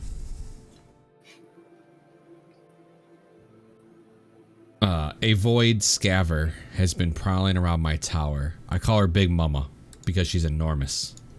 I'm surprised you didn't come across her, but then she can be hard to see except for her single red eye. I'll give you the space compass if you slay Big Mama for me. What was it for creature? A void scaver. Can I? Like a space shark. Oh, Yep. Yep. It is a space shark. We'll take down Big Mama. I guess so.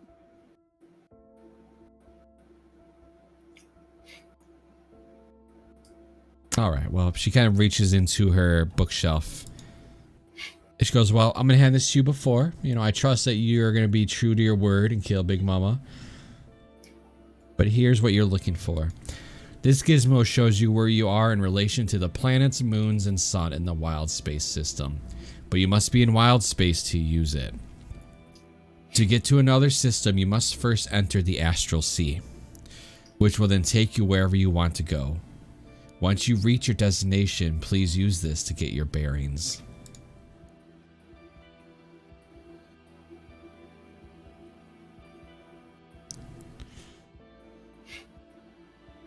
I will take it.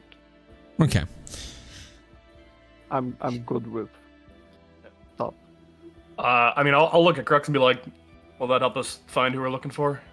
It absolutely will. We can get to the Doomspace and we can then use this device to give us a brief map of Doomspace and figure out where we need to go.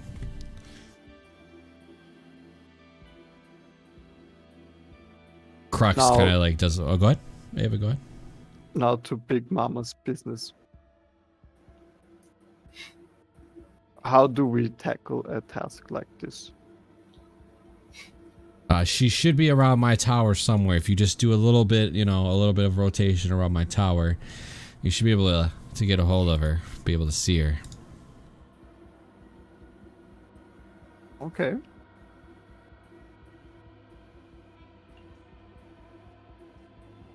We got this. Any Well. plans? Any? My You only wouldn't tip. Go ahead. Is if I took the body, right? I don't care really what happens to it as long as it is killed. Man, I got to meet a pretty girl and I got to kill a big thing. This is the best day I had since I came out of the planet.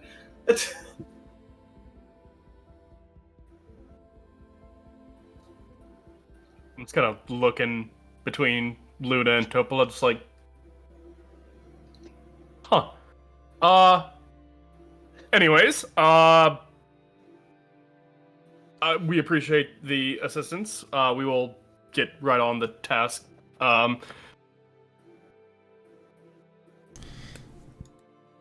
If you don't mind me asking, are you... Oh god, I feel like this might be, like, crossing lines or whatever. Fuck it, I don't care, I'm not part of the Resistance. Are you part of the Resistance? Me personally, no. I'm not much into that kind of thing. I'm more into the studying, learning. Nobody really fair. bothers me here. Yeah, we can see that. Solitude is nice. Solitude is wonderful. You know, you get a little lonely sometimes, but that's why I got Orwick. 1, 3, 6, 8, 4, 2. They're very helpful. You went about in the most roundabout order, and it's bugging me just a little bit, but we're gonna move past that. That made total sense, though. What happened to number 7? 5 and 7 are on the top floor. Yes, they are.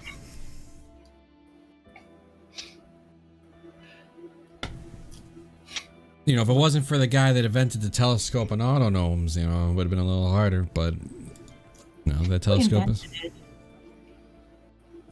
Oh,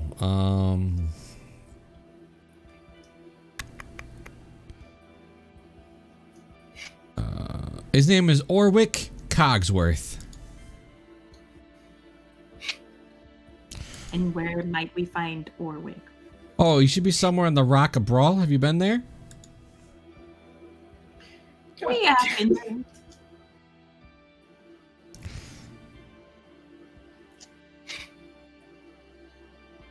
Yep. Well, I'm assuming he's also the creator of the autonomes. Yes. I bought a telescope from him, and then he just gave me the autonomes for free.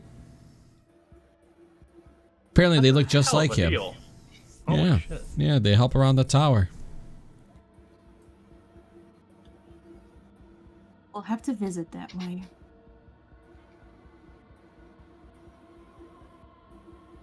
Oh, maybe you were made by him. You look. That's why I want to visit.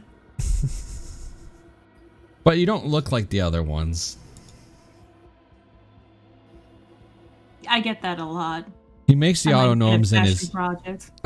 He makes the autonomes in his likeness. So, like, I don't know if he'd be one of his, but I guess it doesn't hurt to check. Maybe he knows my creator. I mean, maybe, but he seems to have a higher standard than something made with cans.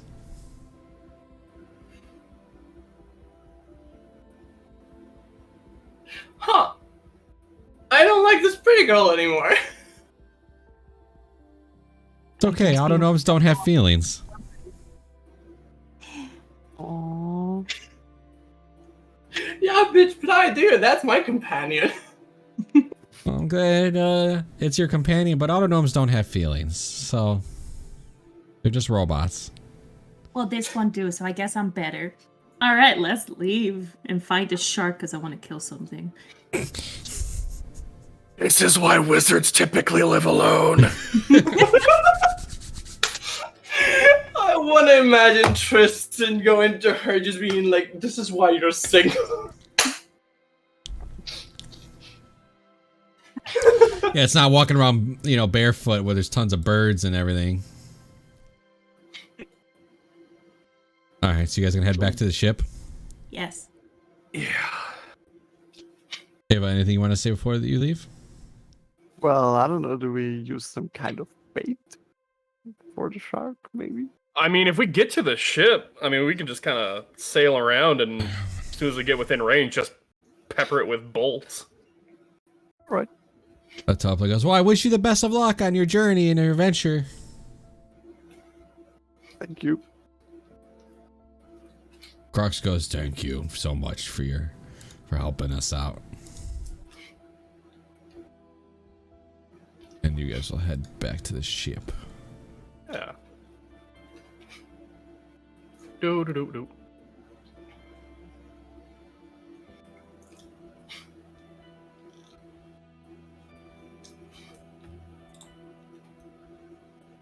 Yeah, you guys are now back on your ship.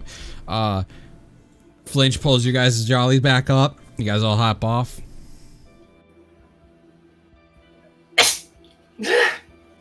That's you. Yeah.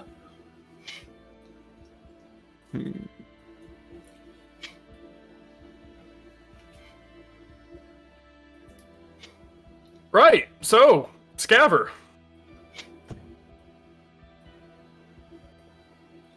Yeah. I feel it was a little too easy. I mean, we still have to kill a thing, so. Yeah, don't say it's too easy until we encounter Big Mama. Yeah. All right. I will give the compass to our navigator, though, when we're on the ship. I give it to Luca next session. Who's our navigator?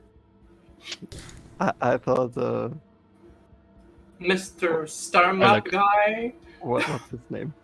That I like. I mean, sure. I didn't know we had official positions yet. Dope. Love it. I mean, he has a star map. I just figured. Can I start looking for the floating red eye? Yeah, well, you guys haven't started sailing yet. I figured you guys were going to go ahead and discuss what you guys wanted to do about it first. But yeah, I mean, obviously you're looking around. Yeah, we'll have Dallas kick us up and then just kind of look around, yeah. I can't think of a better plan than that. Maybe somebody should already be positioning by the... How do we say it? Catapult. Yeah. Was it catapult or was it the other one? I believe we have a ballista. Yeah, ballista. Yeah. Oh, yeah. I mean, it should already be loaded, yes? Well, unless we loaded it, we did shoot it in the last encounter, so... I mean, but that was 2 days ago. It's not good to leave them loaded. I'll go We load can it. load it now. Yeah. Good idea.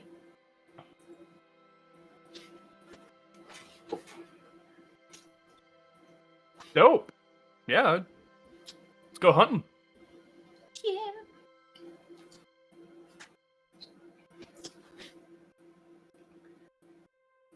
All right.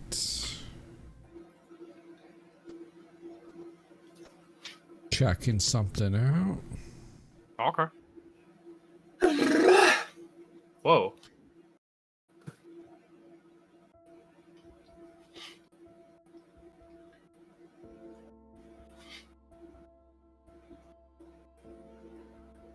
Oh man, I had such a better map I could have used for you guys on that one. Oh well.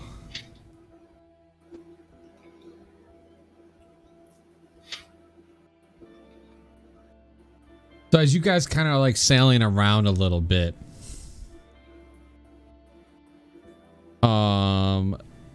you guys are all, you all can make me a perception check since you're all obviously out alert for this. Yeah. Whoa! Damn. Oh! Damn. Eagle eyes! Oh my I guess- god! We all Woo! really want to kill this shark. Lowest one was a 19. Hell Oh. yeah. So what you guys notice is, as you guys are kind of like gonna allow, you don't see any red eyes or a big shark, but you see a body floating in space. Whose body? That's a good question. The body is about 80 feet away from a moving meteor. Anybody got one of those whatchamacallit? Yeah, Crux has one. Talking about an eyeglass or spyglass? Yes. Crux kind of goes in. Goes, it looks like some, it looks like him, and points to Tristan. So, what race are you? Human? He's a human. There's a human out there. Alive or dead? He's wearing some sort of helmet. Oh, that actually would be different. I was about to say, we definitely can't breathe out there, but... He's wearing some sort of helmet. I won't be able to get my boat close enough. You'd have to take the jolly. Don't waste any time. I mean, I could probably just head out there myself. Or send somebody else out there if somebody else wanted to volunteer. Just a little input. As a hunter, I don't trust that. In all fairness, I'm pretty fast while flying. Yeah, but it looks like bait, like a lure. That's why we have some people on the ballista watching my back.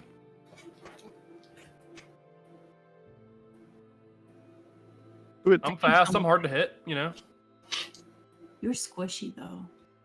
I have magical protection now. What up? I guess that's true.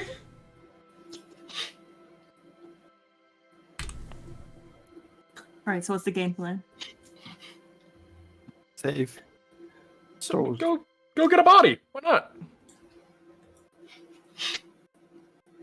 We can't sail any closer. It has to be like from this distance. The problem is You can use the boat, the little boat.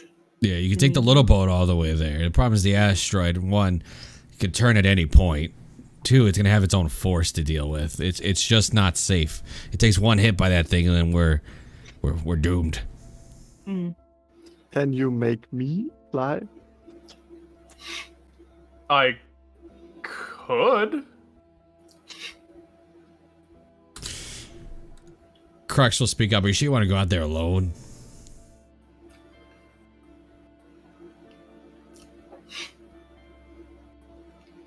I'll come with.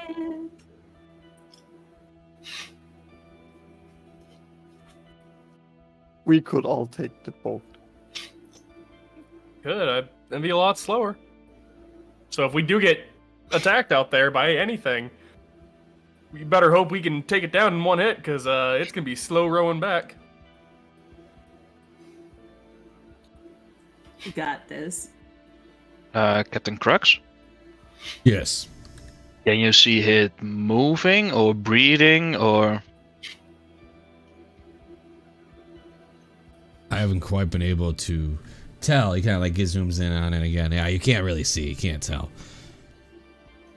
That you don't see him moving like his arms, or he's just static? Just static. Just not moving. Well, we are wasting time, and I'm starting to getting the trolley, and I don't know what do I have to do, like cut the ropes or something. So, Well, yeah, you know. Flinch will go right with you, right? Like with the minute you start getting ready, Flinch can give you some hands to get the jolly coming down. All right. Okay.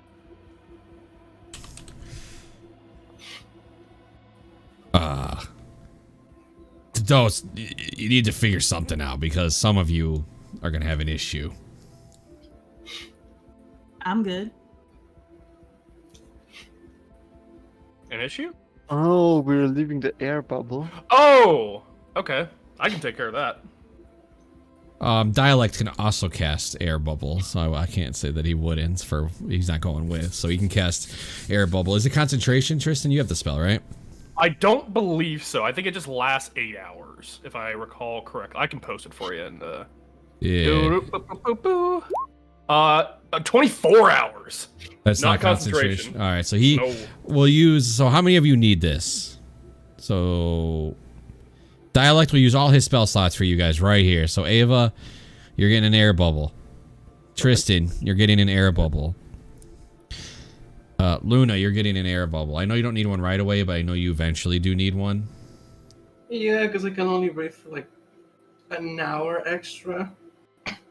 And Decath, you need it, right?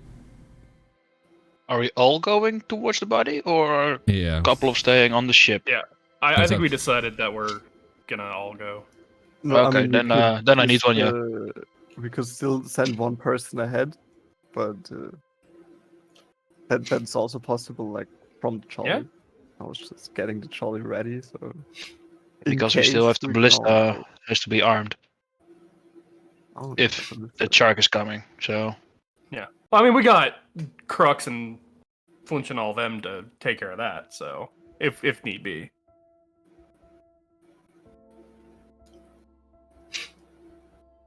Yeah, I mean, I can fly alongside you guys, and yeah, Let but me- it won't be an issue. Let me see how fast the Jolly moves. Keep talking. we is could also scout ahead, I could. and we meet you halfway. Sure. How far from the ship is the body?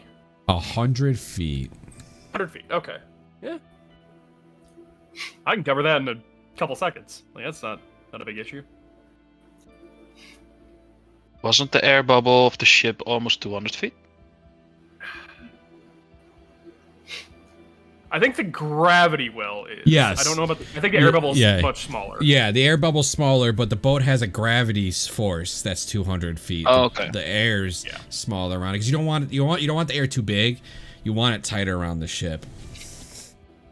All right. 'Cause that is a finite resource. Don't Not so wanna- much with a tree on board, but yeah. Does it produce oxygen? That's a good question. It does not. Oh, got- that'd be All really right. cool though. So this What's is the kind. purpose of having a fucking tree in then? Because it heals the ship.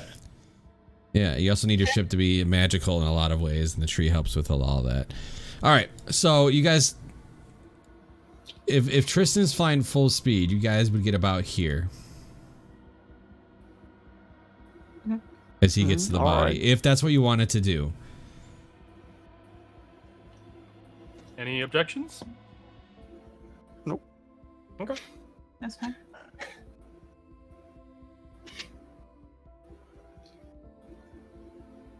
All right. So Tristan, you're gonna get all the way to like here, where you I guess you could see about like here. You'd be able to kind of make a lot more out, and as you get closer, you can already tell the body's not breathing, and this helmet is like it's just cracked and like open.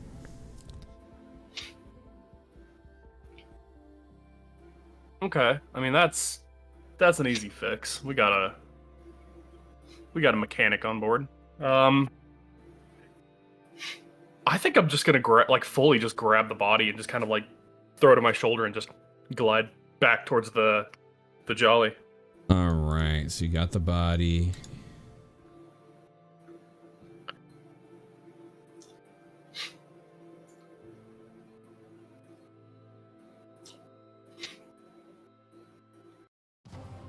So behind the asteroid comes Boss music. Big Mama. Oh my goodness. God damn it! Yeah. Well, that one was kind of. What a beauty. So I need everybody. Not initiative yet. I'm throwing it up. Don't roll it yet. Let me. Where's my notes? Everybody needs to make a perception check against surprise, unless you're immune to being surprised. Those perception checks from earlier didn't do anything? Nope, Oh, no. man. Oh, that sucks. We all rolled so well. Yes, you did. Oh, yeah, here it comes. Oh, that's more like it. Um, 17 is pretty good.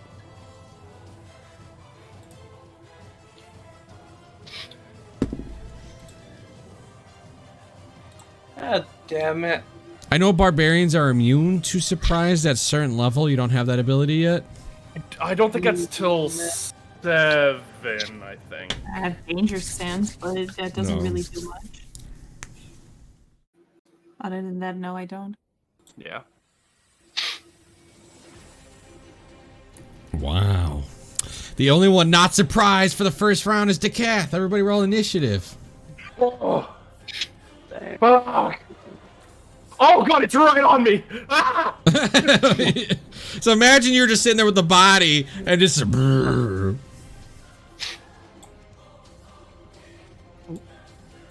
have I done? It kind of sucks that the hunter thing doesn't give you anything for the thing. It's just for food. Yeah. Oh well.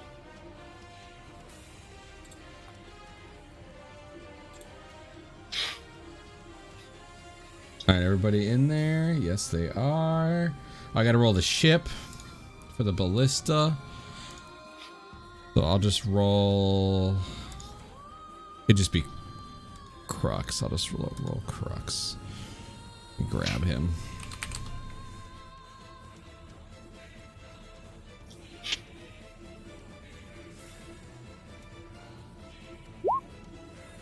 Oh god. I also need you to roll perception. Or, I'll just roll a d20 here to see if Crux even gets a chance. Oh! So, does Crux have a +1 in perception? No. I can take a look real quick. Wisdom 1. He does. That's a 21! That's what he needed. Hey! Yeah, he needed a natural 20 to not be surprised. All right. So you guys just see this giant shark come around towards Tristan. Good thing Tristan's wearing his brown pants. So Luna would go first, but you are surprised, so your round will just be grabbing your weapon or whatever you decide to do. Ava's also surprised, so your turn obviously is, it is. Can your robot do anything from this distance? But you can't command it, so it would just take the dodge action, right? Exactly. Okay. Big Mama's going for Tristan, obviously. Cool. All right, buddy, you ready? I guess. Make sure I'm on whisper.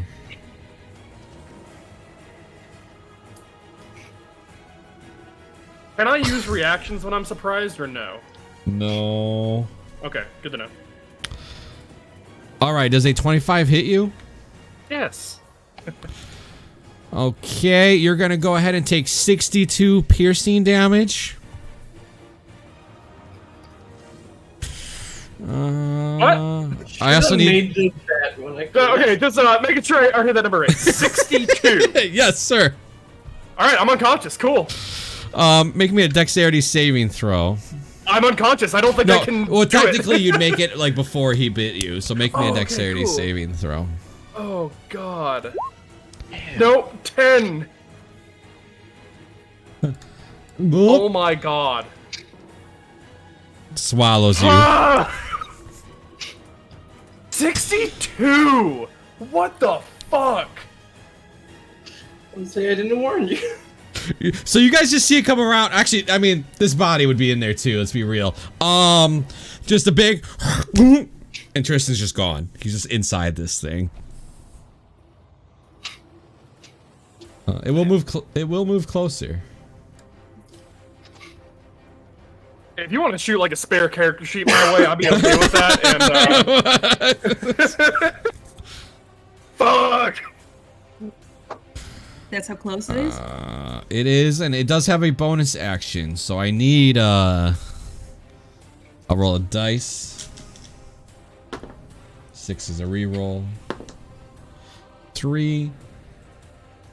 Luna, make me a wisdom saving throw. Oh, great. I'm so good at those. You are frightened of this thing as it goes straight towards you. So frightened means you'll have disadvantage. You can't move closer to it. Do I get to roll to snap out of it? No. Dekath, you're up. You are not surprised, so you get to go. I'm gonna say, while you guys are on this boat, everybody's in range of this to hit this thing, just so you know. It's in melee range for all of you.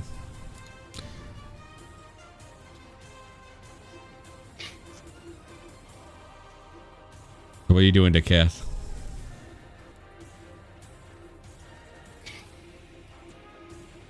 I did not expect him to just eat Tristan, but okay.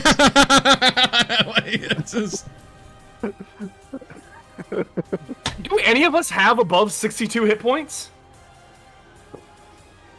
Okay, one person would have been able to survive that. Fantastic. Cool.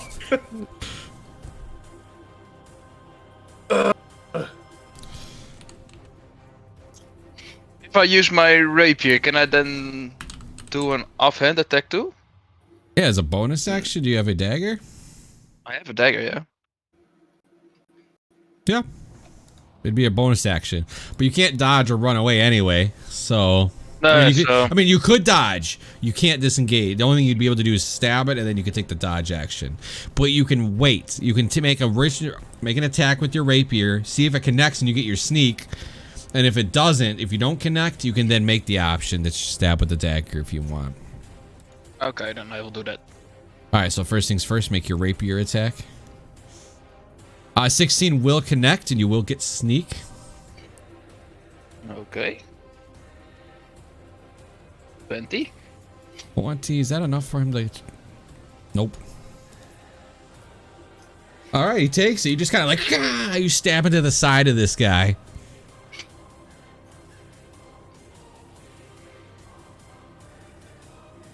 Bonus attack? What do you want to do for your bonus? Do you want to dodge or do you want to stab it with your dagger? I don't think he can dodge. Yeah, you can as a rogue. That's a monk thing. I don't believe cunning action provides dodge. Does it? I think it's only dash, disengage, and hide. Oh yeah, you're right. You can't dodge as So you just, yeah, I guess you should just try to stab it with your dagger then. Do you have a normal dagger? I have a normal dagger, yeah. Yeah, try to swing that at it. 10's not gonna hit, so you stab it in the side with the rapier and you go to try to stab with the dagger, but it kind of like moves its head to the side. Okay. Okay. That's it then. Alright, Tristan, secret. The saving throw, please. Yep. Out of character, I'm aware that a lot of creatures that do swallow creatures, they do like some internal intestine damage in terms of like acid or poison or whatever. Am I taking any of that? Not yet. Okay, cool. Thank you. Alright. Alright. Commodore Crux was not surprised, so roll me a ballista is a d20 plus...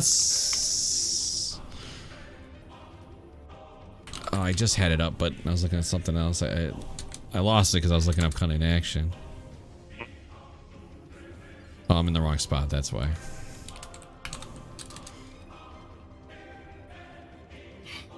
I guess I'll take care. I guess I'll do the ballista because I ain't doing anything else in this fight. Yeah, so it is a 1d20 plus 6. Plus 6, fantastic. Let's go. 14. Oh, that's so low. 14 doesn't hit, man. The ballista right by it.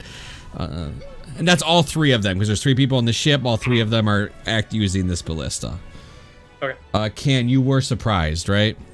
Yeah. Yeah. All right. Luna, you are up. You are frightened of it. So when you do swing at it, it just means you'll have disadvantage.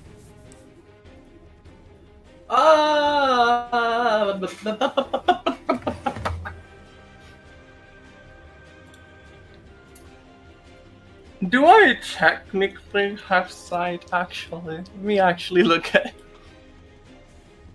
it. Yeah, I do have sight. What the fuck? I don't have any other fucking senses, but I have sight? Ugh. What were you hoping for? Not being able to see it, because Frighten doesn't work if you don't have line of sight.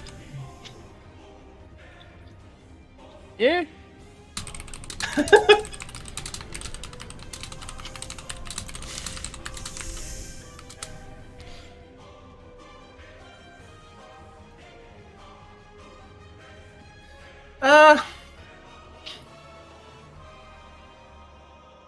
I guess I will just rage and attack anyways.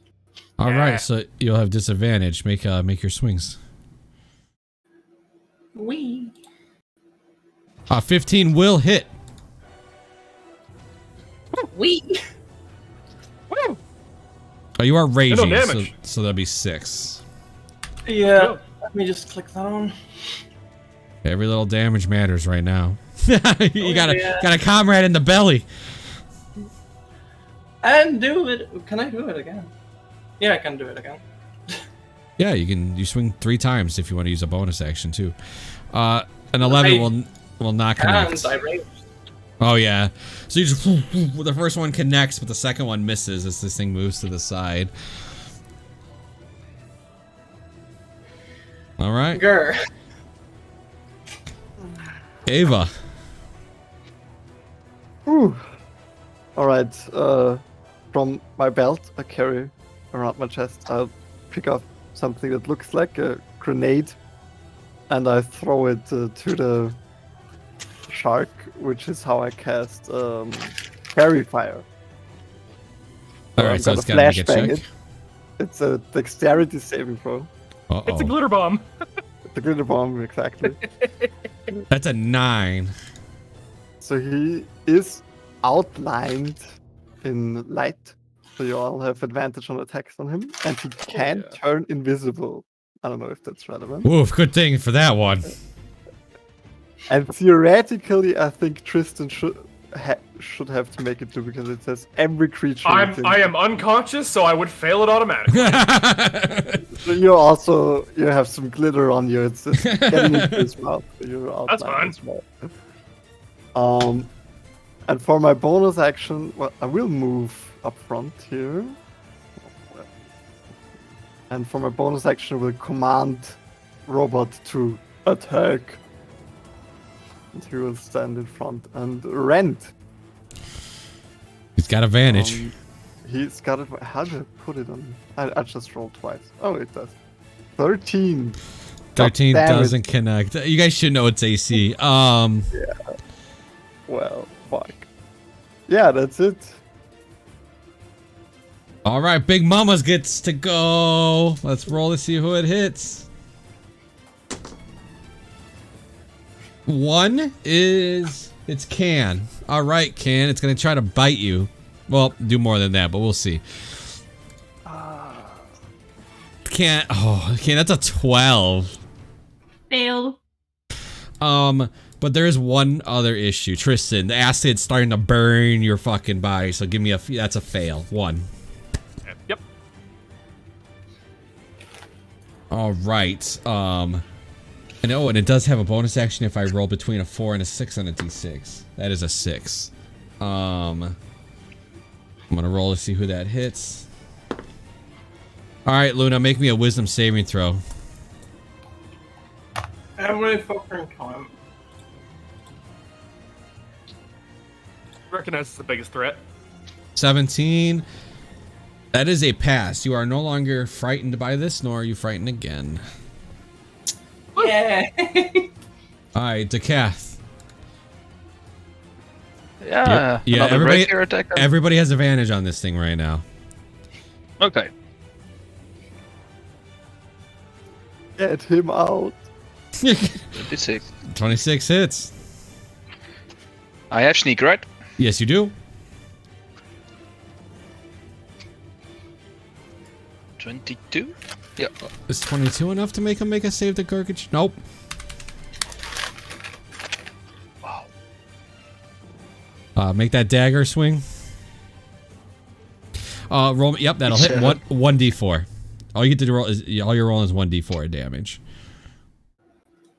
Because you don't get your modifiers unless you have the. Yeah. All right. So how much did you do total this turn? 25? Yeah. 25. All right. I gotta make a con save. Hey! Yay! It passes. Damn, I'm still in here. Bye. So you stab. So so you stab the rapier, you stab the dagger, and as you do both, it's like, but nothing comes out. You know what? Actually, something does come out. Oh. Ah, cool. Wrong body. So close. Anything else? No, that's your turn, right? Yeah, I can move closer, but that doesn't make any sense. So. All right, Tristan, death saving throw, please. Hell yeah. Okay. Yep. All right.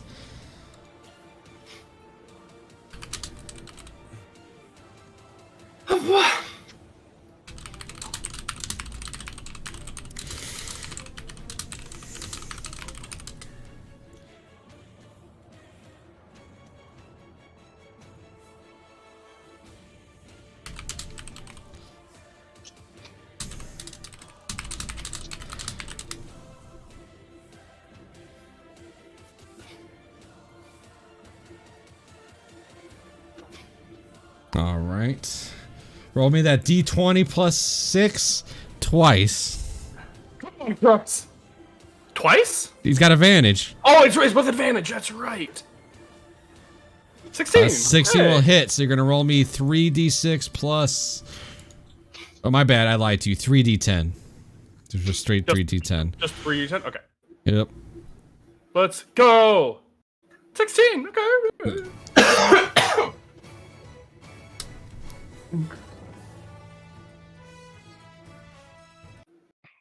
It's exactly average, right?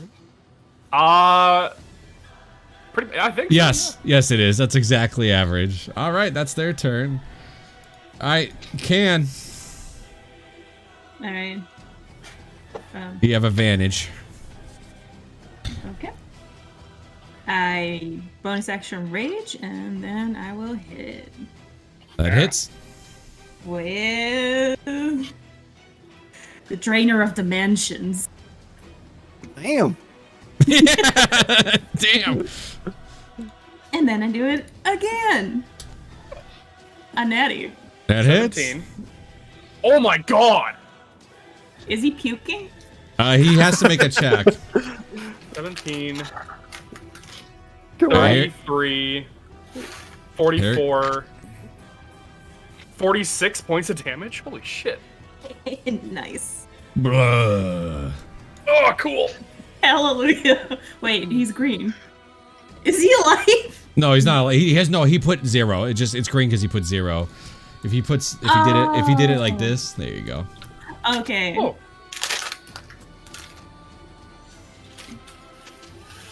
All right. Anything else, Can? There is not much I can do. I used both my bonus action and action. All right, Luna, you can make swings at this at advantage. Given that I'm not frightened anymore and I'm extremely pissed off, And you are raging. I am gonna use my bonus action to fucking split into 2, Oh. What? pull out my ankle. Oh, okay, sec. I thought it was a racial thing. Are you putting it behind it or? Yeah, effectively. Now you're giving a flanking. I mean, it's already had advantage, but yeah. But Well, flanking's might as well +2. take what we get. Yeah, might as well Yeah. take it. And that's first attack. Good thing you got flanking. Yeah, that hits. That's the first. That's another one from the position of the spirit. That 21. hits. Oh, that was so bad. 17. Another from me. Yep. And another from 27. the echo. Using all your resources. All right. I want to chop it to pieces. Yeah, you That's just. 3 ones I've rolled. Yep. That was That's 210. All right. That was your. So you action. You want to action surge? Yeah, fuck it. So I think, so let me clarify this before you roll. Let's get this right. So I do think you rolled, so you get 2 rolls normally, and then you got 1 from the echo. And what gave you the extra from the echo? Every time, whenever you take an attack action, you can make an additional 1 from the echo position, but only up to my constitution modifier until I finish a long rest. All right, so why I did you... 3 extras. Yeah, so that was 3 swings. have one left. What gave you the 4th one? That's 4. You can do it every time you take the attack action. Oh. So you all right, so you swung 1 extra too many. So the attack action, yeah, but that's okay, because action surge would give you 2 more, so you actually get 1 more swing. So it'd be 6 in total if you use both incarnations. Well, it'd be 5. The most that you can swing at one time is 5 with action surge. But that's a different attack action, so she could put that in again. Yeah. So I believe it'd be 6 in total. So the way this works is, so she takes the attack action, she swings twice with herself and once with the echo. That's 3. Correct. Yeah, true. I still would have gotten 1, so you'd still get 1 more. yeah. Her echo can only swing. So she used her unleashed card. The thing is, every attack from the attack, the multi-attack thing is like 1 attack action. I was just counting on the fucking action shards before I even action shards. I need to stop doing that. Yeah. So now you get 2 more swings. So the most thing, like Tris was saying, you get 6 when you action surge. Yeah. You get 3 swings normally. You get 2 out of you, 1 out of your echo for free because it gets to take a swing whenever you do the attack action. But now you're action surging for 2 more attacks, and then you get 1 because since you're taking another attack action, so you can swing 2 more times. Yeet. That will hit. Jesus Christ, the damage is shit. And the last one, I think, right? Did it? Yeah, roll? you get No, you get 1 more. You get 6 total when you action surge. That will hit. There we go. All right, how do you want to kill it? I just keep swinging at it until I chop it. So just I wanna massive, keep just the head constant, just keep swinging at it from both your echo and yourself, or just both swinging at this thing, cutting, chopping. Parts of it go flying around. All right. There's just bits of this shark all over the space. Now, we can't leave turn order yet. Ava, you're up. Well, I am an athlete. Okay. So I will,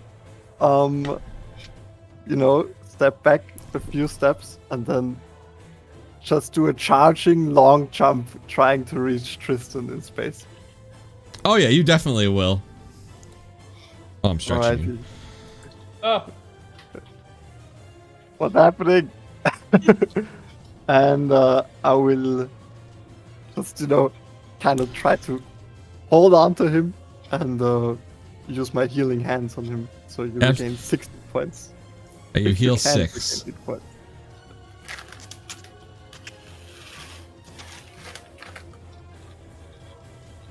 All right, you do have one problem. With me and force it with you. What's the problem? Well, you grabbed him while you're moving.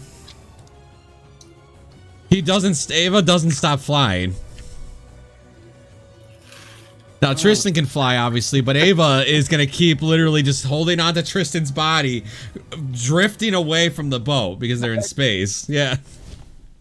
He's got air bubble. You're good. I know Tristan is oh, Tristan's not concentrating on fly anymore. Nope. Well, that's for him to figure out. I did my job. All right. Decat, do you have anything that might be able to pull them back?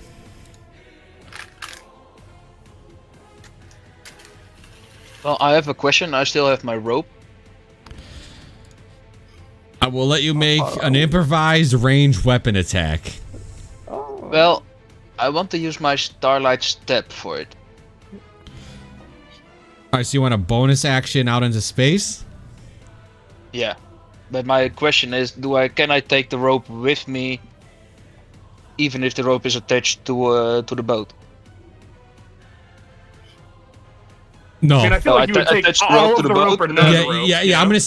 I'm gonna say if it's attached to the boat, you can't because technically it's all one. You would have to take the boat with you, and that's just too big for you to miss the step with. Okay. Because you could bring your gear with you, so the rope would just go, not the boat. The whole rope would have to come with you. It's a good question, though.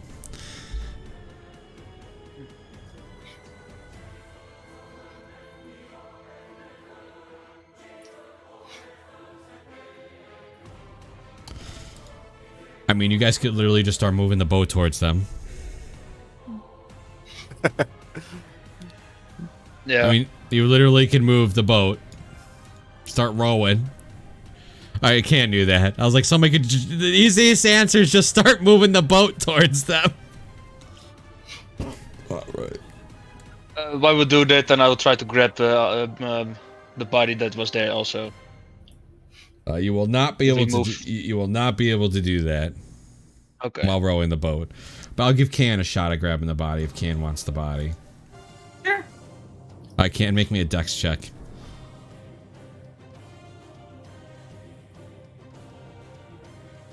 Nope. Can reaches out, but his arms is too short. Not even with the one from my D4. No, no. Arms are too short. You have it perfectly lined up, just can't reach. Can I have at least something of it? Like maybe the helmet? Because it seems that somebody was going for that. Yeah, you grab the foot of the body and the foot comes off. Oh god. Oh. You can And tell that maybe was one like. of the shoe. Maybe one is.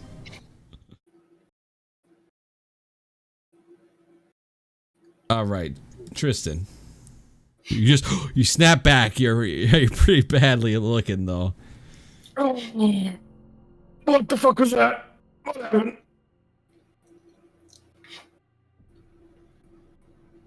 I see this floating corpse behind the boat. I'm like, what the fuck just happened? Floating minced meat. Of course he's with the person that's mute. Oh yeah, that's right.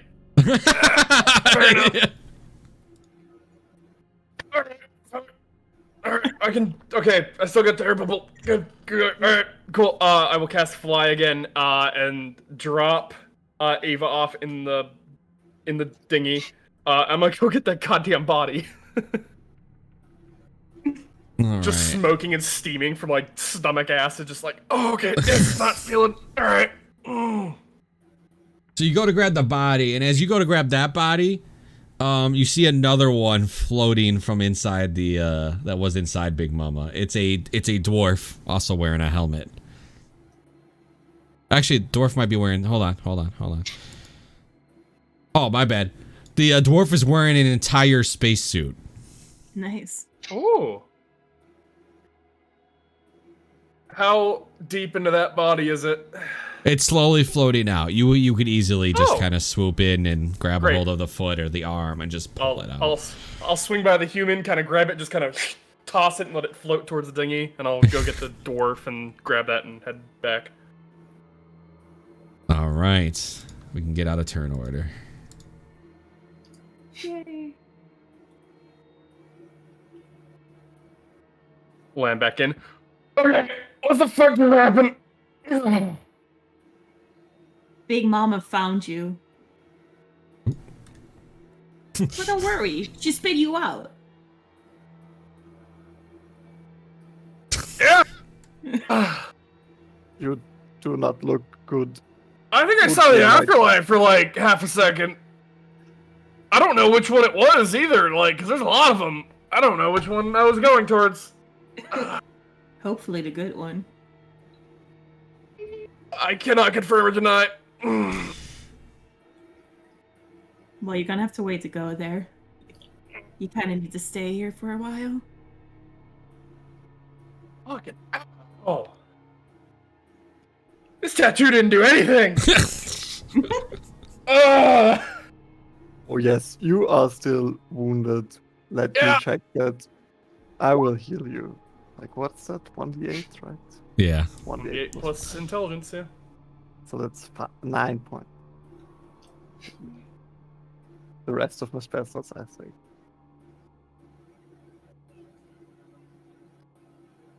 You guys arrive back Better to now.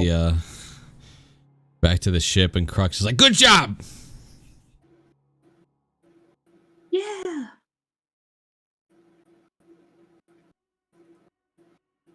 Space sucks.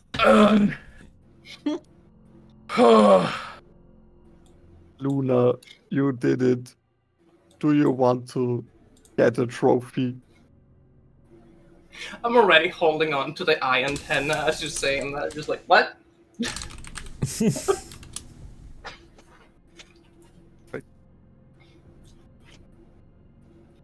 Crux looks at the bodies. Oh well, that one looks dead. And he kind of like lifts the helmet of the other one. Oh, you don't. He closes it.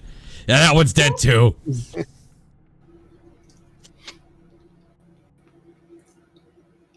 Are we gonna steal its clothes? Yeah. As well as anything else it has. So Crux goes, that one, that one's on you guys.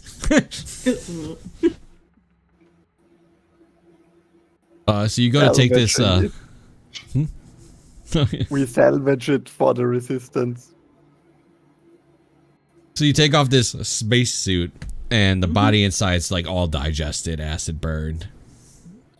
Like it went through some of the suits. But the spacesuit, for the most part, is easily repairable. It's just like a little rips here or there. There's nothing that Ava wouldn't be able to take care of. But the body's just like all like certain parts of it just acid burned off. Flinch can make that look fabulous, though. Flinch looks down and goes, "There's nothing I can do about that." And he kicks the dwarf's body off the ship.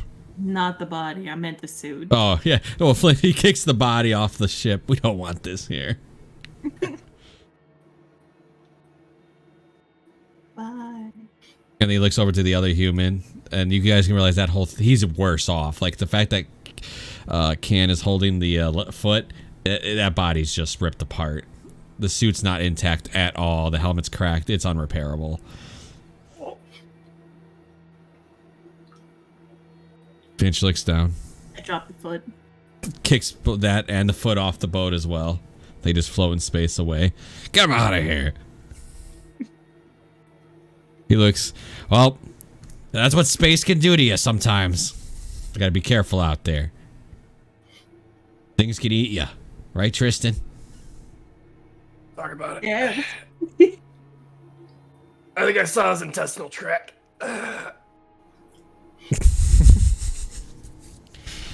Nice. Well, she wasn't lying when she said Big Mama. Got one thing out of it. That's fun. All right, so I'm gonna share what this fish/space suit does. There you go. Shoot.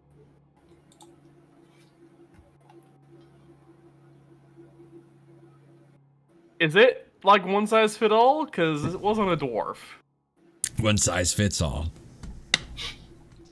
Ooh, nice. You know what? I'll even add that. I'll even add that in the description for you. There you go. I mean, does anyone want that? Potentially somebody who A, can't breathe in space, but also can't use magic to breathe in space. This will go. You can't wear your armor in this. Ooh. Crux will speak up. Well, we can always leave it on the ship. You know, never know when you're gonna need it. You know, have it ready to be used. Have it, you know, up in the inside the ship for anybody to need it. It's not attunement, right? You can just turn it on and then you can do a spacewalk. Yes, basically. Yeah, it's literally that. So literally, you gain a flying speed when you're in an environment with no gravity, or swimming speed in water. It allows you to breathe and it makes you immune to gases. So basically, you'd be able to just go into space with this. Any of the people that don't normally have fly, or Tristan doesn't have to waste fly anymore if somebody just wants to go out in space. Honestly, I would just leave it on the ship for everyone to grab. whenever we need it. So situation-wise. Makes sense. All right, let's get this suit ready. And he is. Can somebody build like a dummy so we can put this up on the wall? Sure. You know, so you can put up against the wall, so it's easy to grab. Right, you can just grab the parts right off the dummy, slap it on. I'll do that. All right, I'll say you don't need to check or anything. You're able to take some of the extra wood and just make it like a holding thing. It doesn't have to be a full dummy, but like holding bars and stuff, you know, on the side of the, yeah. So you can just put everything and hang it on the side of the boat, inside the boat, and that way, if anybody needs it, it'll be there. I expect you guys to forget about it in like 2 sessions, though. Probably. I won't.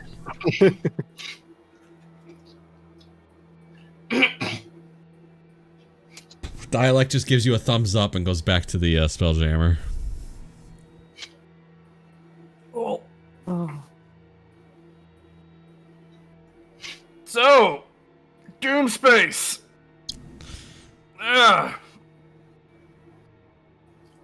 What about it? Are we not going there?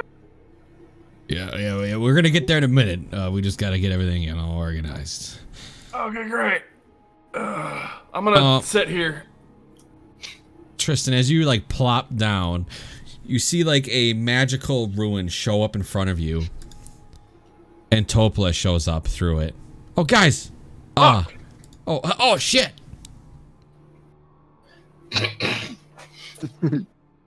Sorry about. How did you get here? I just got here. Yeah, how? Oh, magic. You teleported to a random point in space where you didn't know where we were? I could see you through my telescope.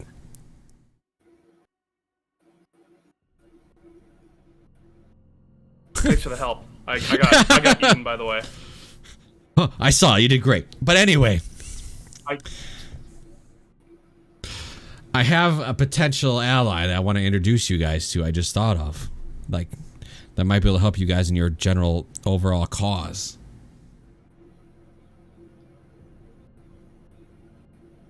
Okay. So I was wondering if you guys were interested. Yes. Yeah. All right, let's go this way. And she points towards the direction. Okay. Wait.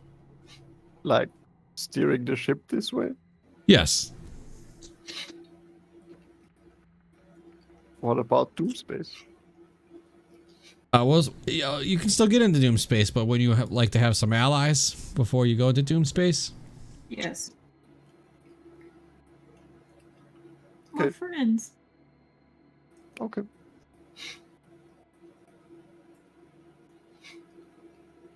Wonderful. So we'll go this way. Actually, you know what? It'll be easier this way. She hops down, kicks Dialect off the Spelljammer. And she'll attune to the Spelljammer. This isn't a hijacking, right? I don't know. You guys asked 0 questions about this, so We are a crew of few words. I wouldn't think about that. I mean, she spent no amount, like, she did not care at all about burning a high-level teleport spell just to move over here, so I feel like she could probably kill all of us if she wanted to. I'm gonna take a nap. I'm just gonna lay down. Would you like some soothing music while you sleep? I am good. Okay.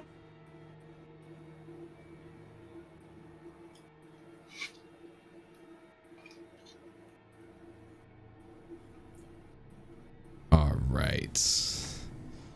The ship will just start kind of moving and taking off in a certain direction. Crux will go, all right, guess we're gaining some allies. Do we know who these allies are? Oh no, you Nope. guys didn't ask questions. Okay, I feel like somebody should ask. She's attuned to the Spelljammer now. She can't talk. I will message her from the ship. Be like, hey, who are we going towards? She doesn't Any answer. information would be great. I know you can talk to me. It doesn't require that much concentration to steer. You're left on red. Oh, this bitch. So it'll be about, you can short rest. So definitely a minimum of an hour, Tristan. So you can go ahead and proc a short rest. Everybody can, if anybody needs anything. I think it's only Tristan that got hit though. I missed Can. Yup.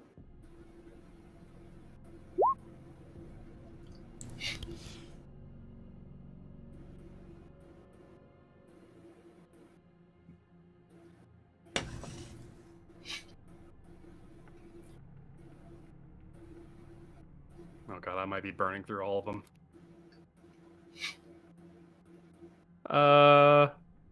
Yeah, fuck it, one more.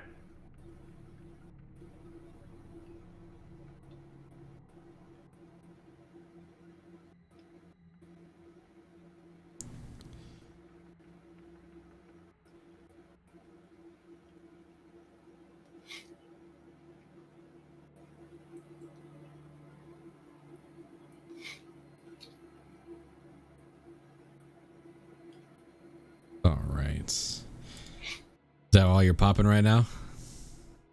I am back up to full. I don't have a lot of hit points. All right. So after about an hour and a half, you guys, Crux is got to, you know, he has his spyglass and he's looking ahead. And dead ahead, you see a cloud of debris that appears to be drifting wreckage of several ships. Crux shouts, "To arms!" Peering through his spyglass, he adds, "Looks like 3 flying fishes, 3 lampreys, 2 squid ships, and 2 star moths." I knew what that meant. I would probably be scared. Those are different types of ships. I assume he's referring to the wreckage, yeah? Yes, yeah. Okay. So like a shipyard? It looks like a battle happened. Like there's debris. There's just like bits of ship and everything else. Tupla will quickly jump out of Spelljammer, run on deck because the ship is still like slowly, you know, moving forward. And she goes, those flying fish ship, lamprey ships, and squid ships. Those are my friend's ships. Part of his, it's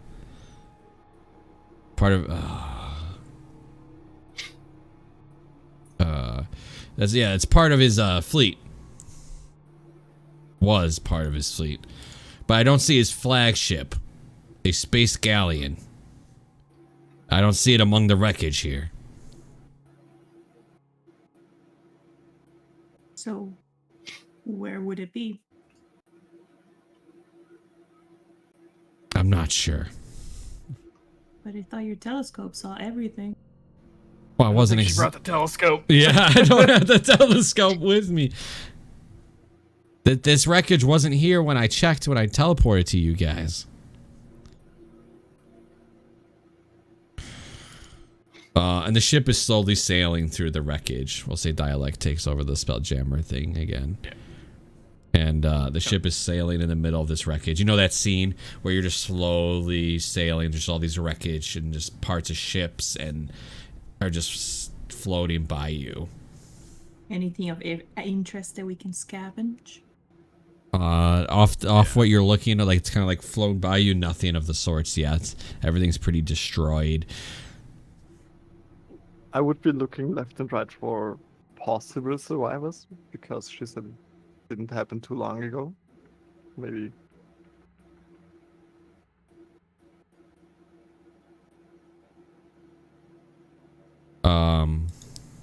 Yeah. As you are looking around, and Ken, you're looking around, a blood red pirate flag drifting in space just gets snagged on the ballista. It is now just hanging on the ballista. Our ballista? Yeah, like there's just a red flag stuck to the ballista. It's a Pirate. blood red pirate flag, so it's just literally that typical red flag with the skull and bones on it. I'll go and grab it. Yeah, you can just easily just rip it off and get it around off the ballista. Are your friends pirates? Yes, they are. Cool. Ava. You notice two corpses and they just go bump bump. They bump against the side of the ship. Ooh. They look like they're moving. Like they're trying to grab a hold of the ship or something. Are they alive? Yeah. They're trying to reach out okay. to grab the side of the ship. Well, help here, please. And I would try to shove one with my telekinetic feet up on deck. If possible. Yeah, absolutely. And once shoved on deck, they can grab a hold and they pull out, and they can just turn around and grab the other too, like as they're being pushed forward, and they both kind of like fall into the. They bump against onto the deck. I'm gonna do a little first aid on them. I don't know, remove their helmet or something. You know. So they turn around and look at you. Yeah. Oh boy. What are they? They're vampires. That is, god damn it. I'm good. They look okay, but they look dead. I mean, to you, right? Like you just see like this pale face, fangs, no heartbeat. They just kind of jump up and they're like, thank you. My name is Dorgio, and this here is my friend, Vitalia. We wish to speak to the captain. This is not possible. My medical sensor says you are dead. Yeah, but they're vampires. I mean, we are dead. Yeah.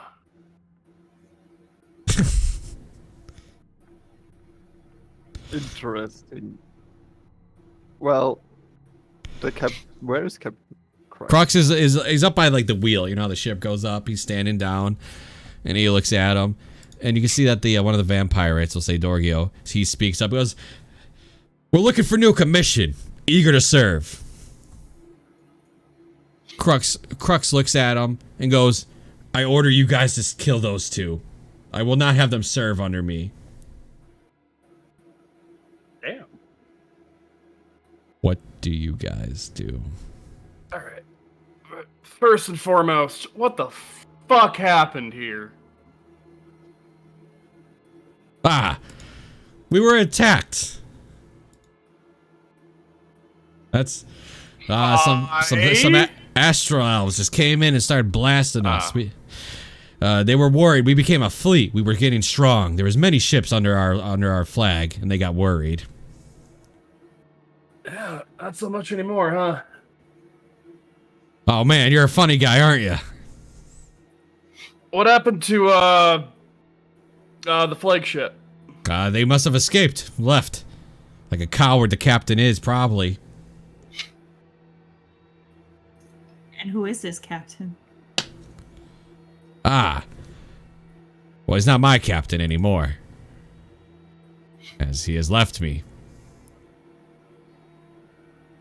Who was your captain? Garganhall. And does he happen to be a vampire as well? Yes, absolutely. Now, we're looking for work. So, Crux draws his pistol. They are not allowed on my ship. They should not even be existing. But I'm down where they stand. Commodore, with all due respect, chill the fuck out, man. Whoa. Damn. They don't have to serve, but doesn't mean they necessarily have to murder them. The dead need to be dead. You can't murder something that's already dead. I mean, I think you can, but alright. Flinch comes out and he's got like a little dagger with his head sticking out. Like the bottom of the boat. Crux goes, my ship, my orders. Would it not make sense to garner a little favor with this captain by bringing back 2 of his crewmates? I know you guys don't serve him anymore, but just, we're trying to get some fucking allies, alright? So we might as well do our best with that. But would it not make sense to not just, hey, murder everyone in our path? The dead don't belong with the living.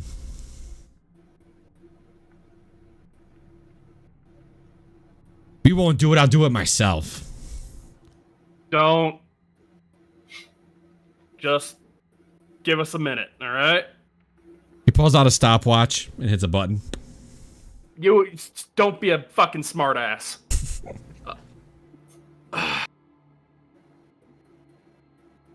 Listen, are there any land masses or planets or asteroids nearby that we can drop you off? Because big guy's really looking to put a bullet in your head.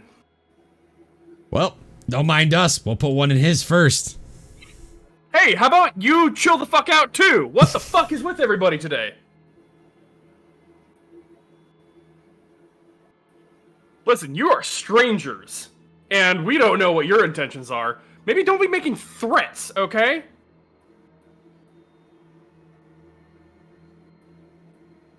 Hold on, I gotta figure something out. Because Crux is about to take a shot, so... I'm about to jump in front of that.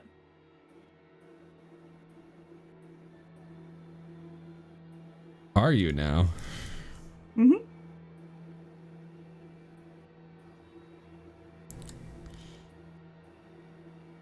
That's fine.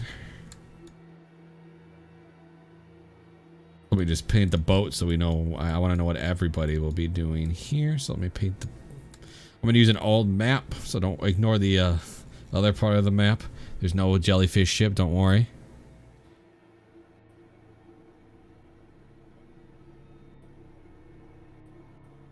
Look at this old map. Jellyfish. You're being attacked.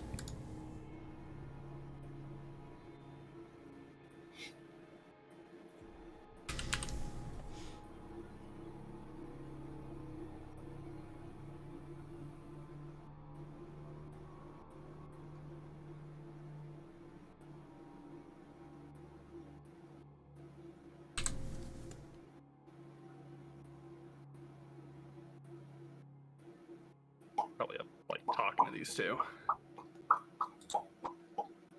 All right. So yeah. Oh, you move yourself. Well, you guys are very welcome to move yourselves where you guys think you would be. Let me zoom in. I'm timed out.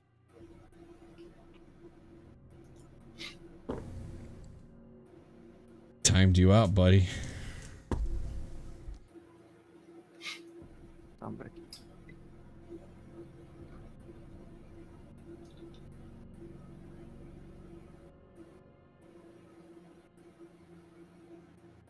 The vampires will speak out, and you can see Crux's hands already, like, he's already, like, starting to slowly pull out his gun. Vampires, there's nowhere for you to drop us off. It's nothing but debris here.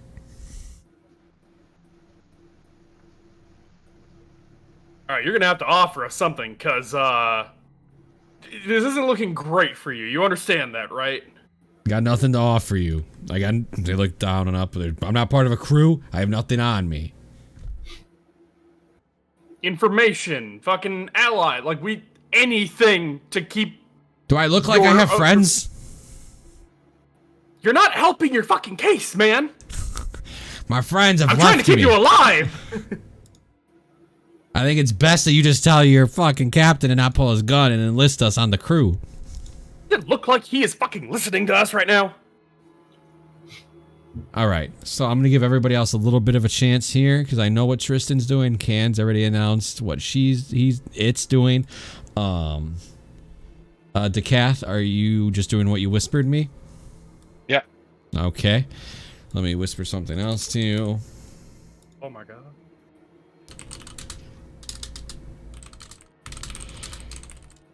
Ava, what are you doing?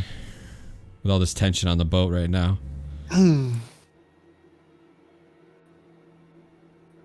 It's a tough one, but I'll pull out my laser crossbow, aiming at the vampires. Okay. Luna, Yes. what are you doing with all this mist of these vampirates and Crux telling you to kill them and Tristan trying to stop it? Nothing. You're just letting it play out? Yeah. I mean, not much reason for me to fight at the moment. I mean, Crux is clearly pulling the gun out. That's why I was trying to tell you guys what are you doing. He's clearly...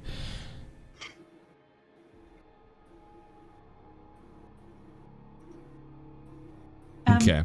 Go, Ken. Doesn't it make more sense to just have they're your enemy, you're their enemy. The enemy of our enemy is our friend, because right now we're both gonna be up against those elves. Can't we just look past things until all of this shit is over? And then y'all can go back to hating each other again. This is different. How is it different? They are not alive. They are monsters. Kill them. I mean, I'm not alive. Am I a monster? Your robot's not alive. Is that a monster? You are alive. I have no heart that's beating. Crux speaks Or out. They're blood that's undead. flowing. Are you undead? Were you once killed and then brought back to life against all will? Against the true purpose of death? You were not. No, I'm a machine. They were killed at one point and then brought back. It's unholy. They don't belong. It's time they die. And Crux pulls the pistol out, and I'm gonna roll initiative. Where is the wizard? She's kind of keeping an eye on things, but she does not handle confrontation. They're not members of the crew. They were left behind. They're undead. She's really not wanting to butt in on this conversation. She's not part of your crew either. So, like, she doesn't really want to, like... Okay, but she's not saying those are friends. No. They are with... No, okay. she is not. Okay. Then I don't change my what I whisper to. Okay. Everybody roll initiative. She has like no reaction because like Oh, thank God. the ally is also an undead. Yeah, you know, if you guys would... I mean, if you guys would have asked questions, you would have already known. She has no reaction.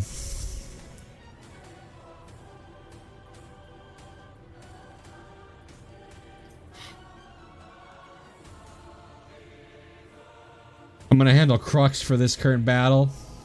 Oh yeah, for sure. Okay.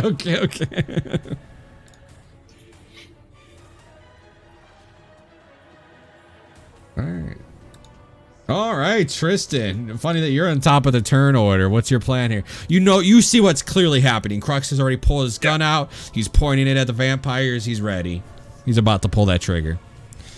I'm gonna look at the two vampires and be like, "Are you two chill? You're not gonna do anything if we don't do anything to you?"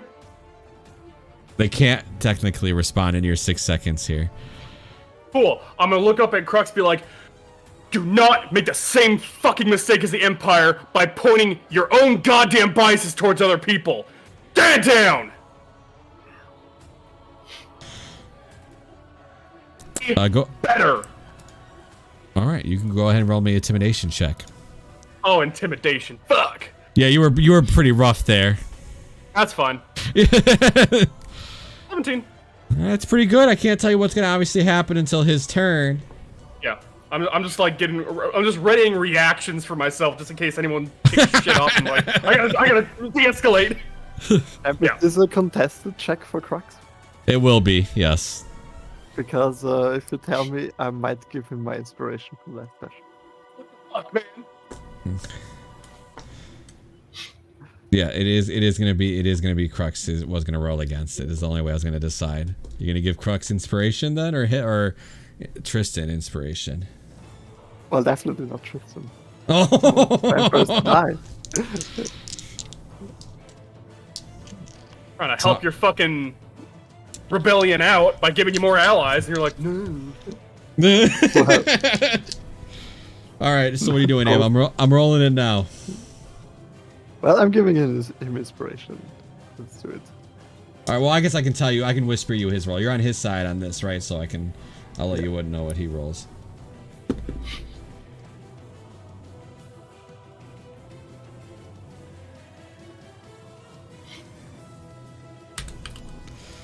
I will openly tell you, you feel like he hasn't been swayed.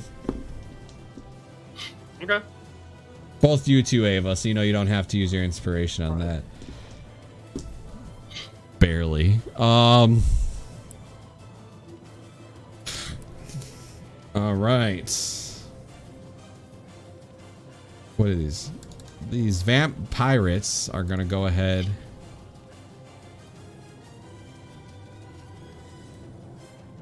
They're both gonna hold their actions for something. That's fair. Luna. Uh-huh. Uh-huh.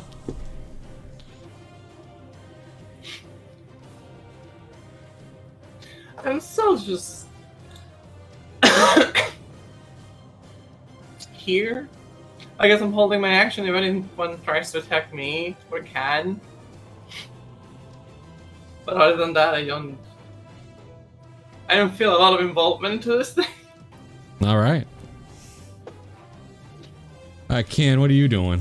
You already know what I'm doing. Is that where you're gonna hold? Whenever he goes for a shot, I will take that shot. All right, so you're holding. Well, so you're holding your action for that. You're holding Yeah. your action to jump in front. Yes. All right. It'll be a dex check if it happens, but I got you. Ava, what are you doing? I'm holding a shot on this vampire. Okay. You're waiting to see if Crux shoots or not, and is that your trigger? Well, it's actually if the vampire attacks one of them. Okay, that's your trigger. Crux included. Okay. The Cath, what are you doing? I guess you already know what I'm doing. All right, buddy. We got the opener. Damn it. Yep. All right, that connects. You don't have sneak. 7, but now the held actions are gonna proc out of these vampires. I'm gonna say you can't jump in front of his rapier, obviously, but the Crux thing will still probably now happen. I mean, I specified the shot, so I don't really think I could. Yeah. All right. So first things first. I left my bonus action. I know, but so their thing's gonna proc. You're gonna get attacked twice, Decath. The first one's gonna be at disadvantages. They've reached their hand out, and you feel like they're trying to drain you. The first one will be a disadvantage because it's next to you. That's a 15. That's a miss, I think. Yep. The second one will be straight. That's a 21, so that's gonna hit you for 6 necrotic.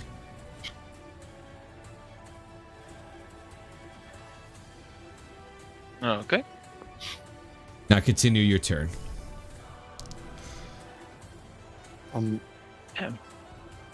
Oh, wait. I got another proc. Ava, go ahead and take a shot. That's a miss, I guess. Yeah, that is a right over the shoulder. All right, Decat. So many triggers. Now it's finish your turn. I've already rolled, so Oh, yep, that hits. No sneak, just 1d4. 1d4. That hits.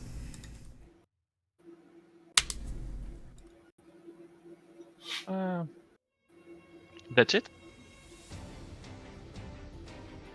All right. Well, we're gonna have more triggers proc here in a second. He's gonna go ahead and shoot his musket. So that's a 14 to hit. Can you make a dex check or saving throw? Dex or save? Saving throw. 24. Why do you have a 4? Oh, I think I still have something selected. It's fine. Yeah, 20's still left. good. 20's more than enough. You jump in front, but it's not enough to hurt you because your AC's not 14. Yeah, but higher than that. yeah, you jump. Ping! Bounces off your chest. I'll say you move right here. And he's like, why would you do that? And he's gonna take another shot. Sadly, you can't stop this one. He can't hit, don't worry. The musket just goes over the vampire's shoulder as a poof. This will be interesting around. All right, that's Crux has got the 2. All right, Tristan. Yeah. Okay. I would just like to clarify, Crux did not take the opening shot. I'm fully aware of that. You may have escalated the situation, but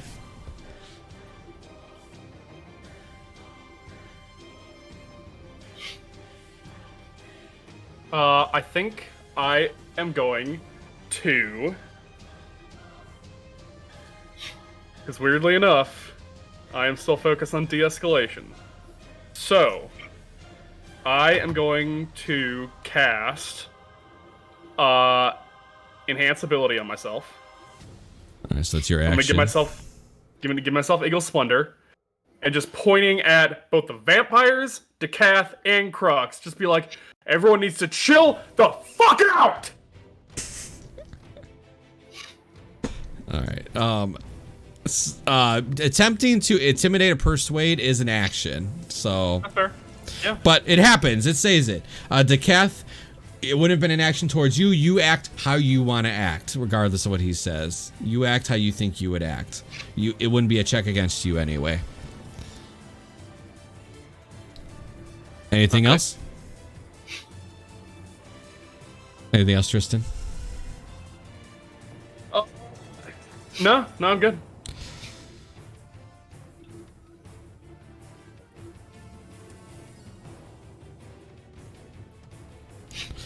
Well, this vampire's still gonna reach out to Decath. He was the one that started it. He grabs a hold of your shoulder, Decath. That's a 23 to hit. You are drained for 8 necrotic. Okay. This one's gonna back the heck up. And he's gonna shoot a blast at Decath. That's a 16 Decath, so that is a 8 more necrotic. Nope.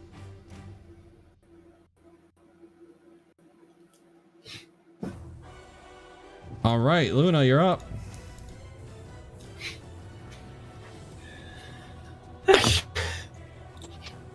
Gezondheid. I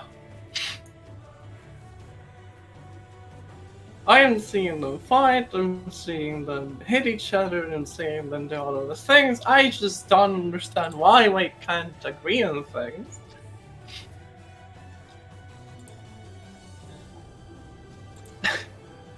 Technically, I'm not even a living thing, so I'm just gonna keep holding it until they decide to go for... You are a living thing. You are a living thing.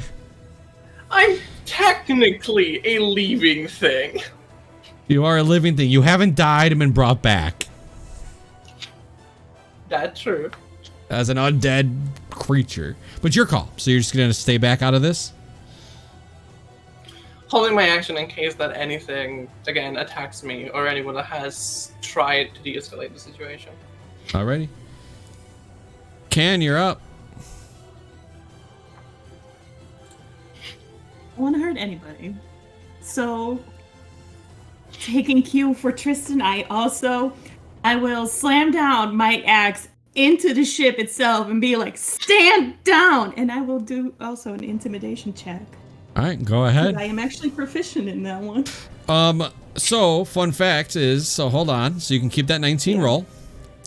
You get since you did a what's your strength? Oh, 4. Well, since you did a show of strength as your intimidation, you're not using your charisma score. You get to use your strength score, which is a +4 instead of a +3. So that'd be 23. Well, no, because that's with proficiency as well, Yeah, so that'd that would be be 26, I think.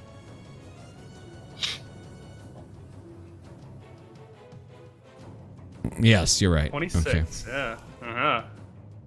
All right.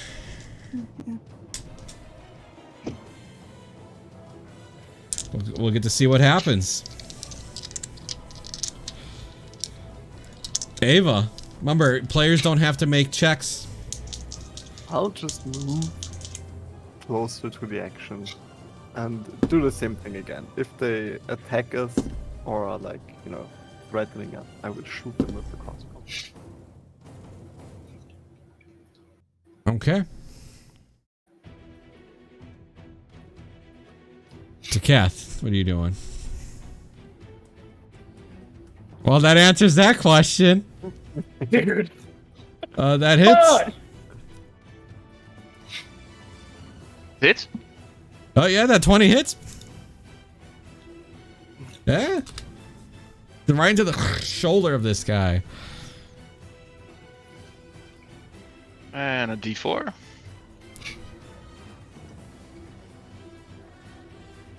Four. Oh, you know, you got to roll the dagger first to see if it hits.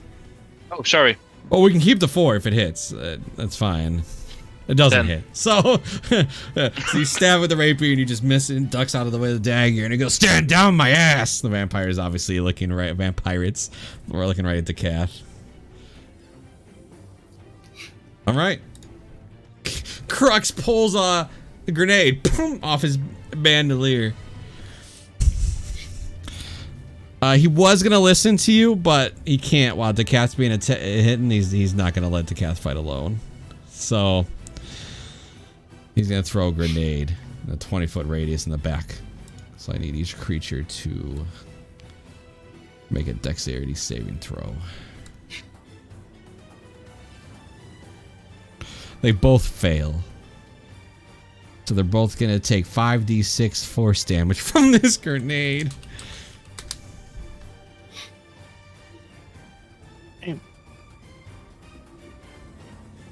Dude, that vampire just gets blown the hell up by the grenade, by the way. That's a high roll. Jesus. After the gift throws, roll a d6. On a 4 or lower, he's got another grenade. That's his only grenade.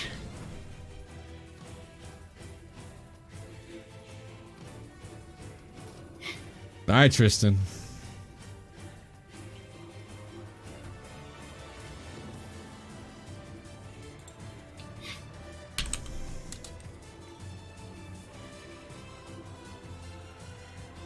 I will look at Can and be like, deal with our friend, please. And I'm gonna walk up towards Crux. I'm gonna cast Hold Person on him. Yeah, absolutely. Okay, was that a wisdom save?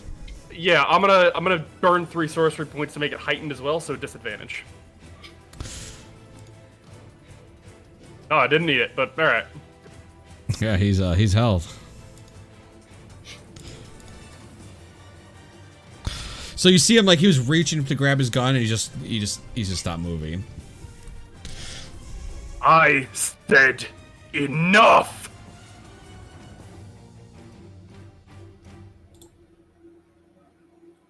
That's my turn. Yeah, that's all I got.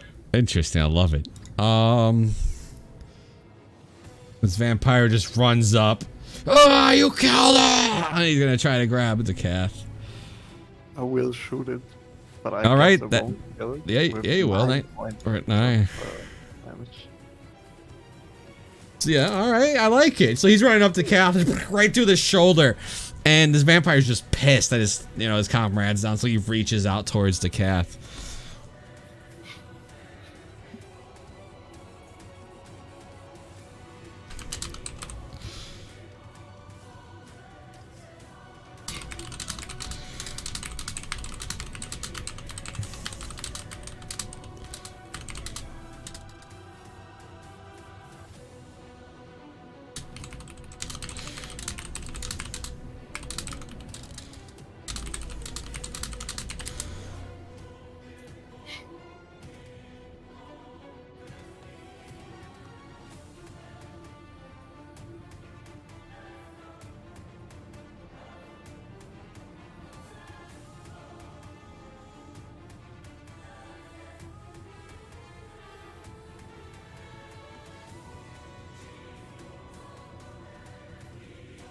Yeah. Oh, I'm clearing something up with one of you. Oh, okay. Okay, I like that.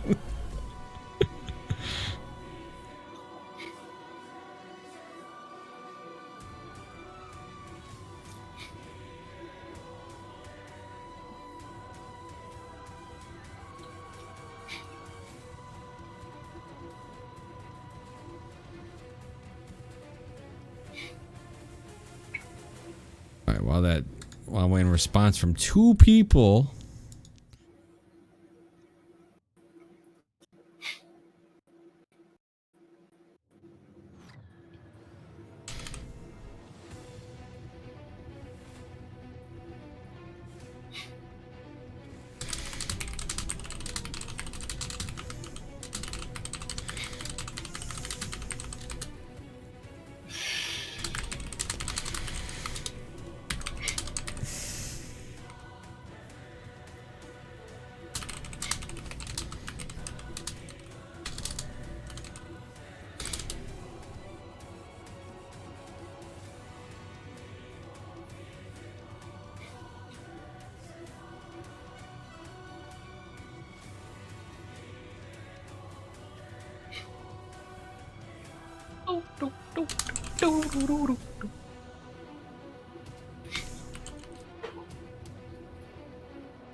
All right. Just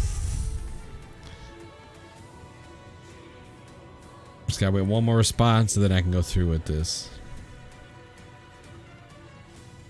So you see this vampire's hand go pierce the Cath's like shoulder. And the Cath suddenly becomes very pale.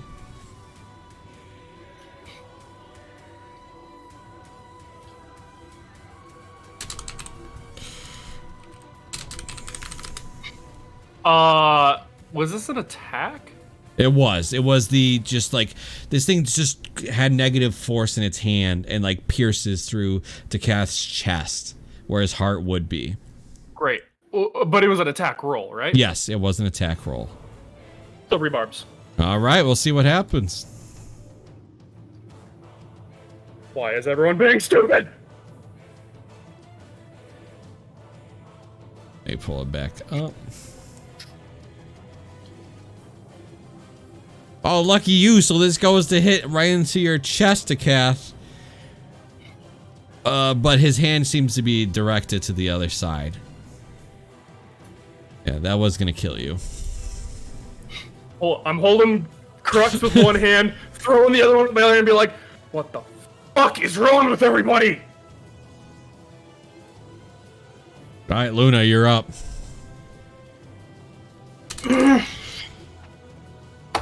Well, clearly no matter what the fuck we do now, no one is going to cooperate, because one of them is already dead, the other one is just gonna want for revenge.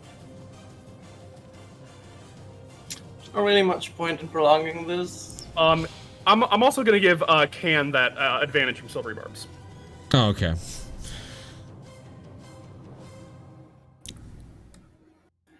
So I guess I'll just fucking move in and hit it.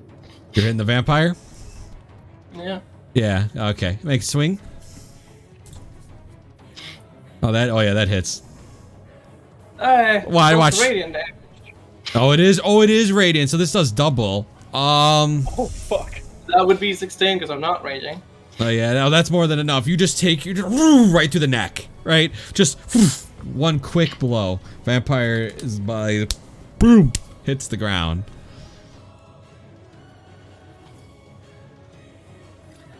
Well, back to where I was. so you just walk up, you cut his head off, and then walk back. Uh-huh. I mean, Crux is still held, but we're out of turn order otherwise. I grabbed the head that just been served and throw it out of board. Ken, if you want to do it, that's fine. I will step up to the calf and slap him in the face. You take And one be point. like, You take 1 point of damage to Kath. Okay. Who are you to decide whether somebody is bad or good just by who they are? Shouldn't we have thought the same about you? You're an astral elf. Aren't you kind of in the same boat here? No. How? How do you see a difference here? You don't know you do not know everything of me now. You don't know anything about them. True. All you saw was their skin and what they are, and you decided, I'm gonna kill you. That's enough for me.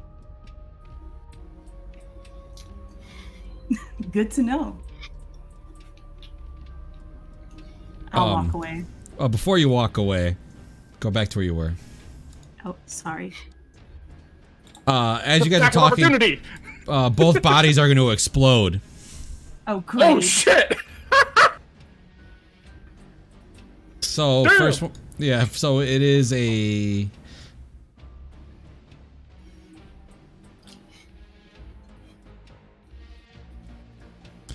I need the three of you to make me a Constitution saving throw because it explodes into a cloud of ash.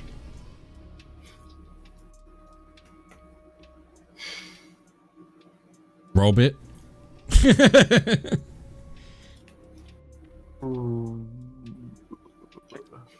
the robot, unless he's immune to necrotic damage? No, I think it's just poison. Yeah, it's just poison. Oh, he's really good at that. Well, that's a natural one. All right, the robot takes 5, and now you guys not got to make one more for the second body. Also, poof. Oh. He's real good at those, huh? Well, it should be. All right, the robot's the only one taking the second one. Oh. No, I'll take the second one. Robot is fine, I think, right? Oh no, you're not in range. It's just the robot. Oh. Oh. Well. So you're good. So then no nobody takes damage on the second one. As the now continue. Now you can walk away. You can. Okay. I will walk with you and tell you. It's not like they can choose what they want to be. Once undead, it's like they are programmed to be evil. Were they attacking us? Not yet. You don't know until they do.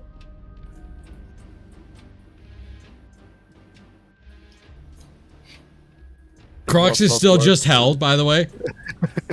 Yeah. His gun in his hands, just like about to point it, but stuck. It was not worth the risk. So should we just abandon the mission of a potential ally, given that he's also a vampire? Yes. Well, somebody's gonna have to tell the wizard. It's not gonna be me.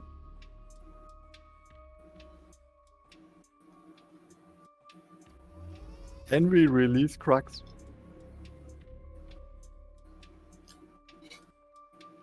And why should I?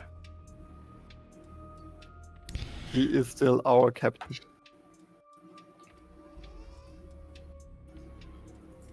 He is a captain. I know he was never ours. And he is very clearly out of line. As are you, Decath.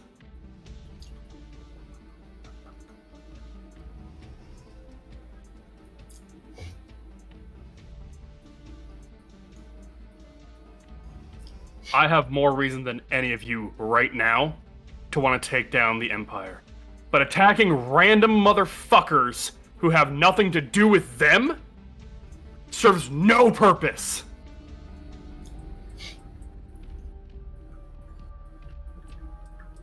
They could have been allies. They could have aided us. They could have helped us. And you chose to kill them anyway.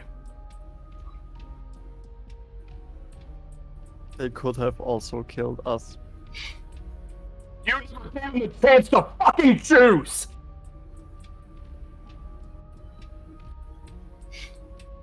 Better than the goddamn Empire! If we cannot at least provide that to people! When are we gonna start burning plantations, burning homes, just to get what we want?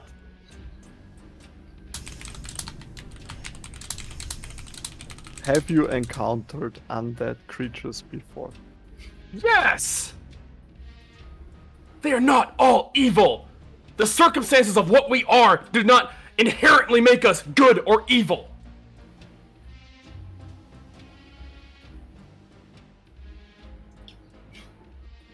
I assume held person is probably dropped. It only lasts a minute. But... Yeah. I was gonna say after that, Crux is he's like, I got him. Ah, we got him. Good. Puts his gun away. Now we can continue the mission. This is where we will end today's session. Yeah. Vampires.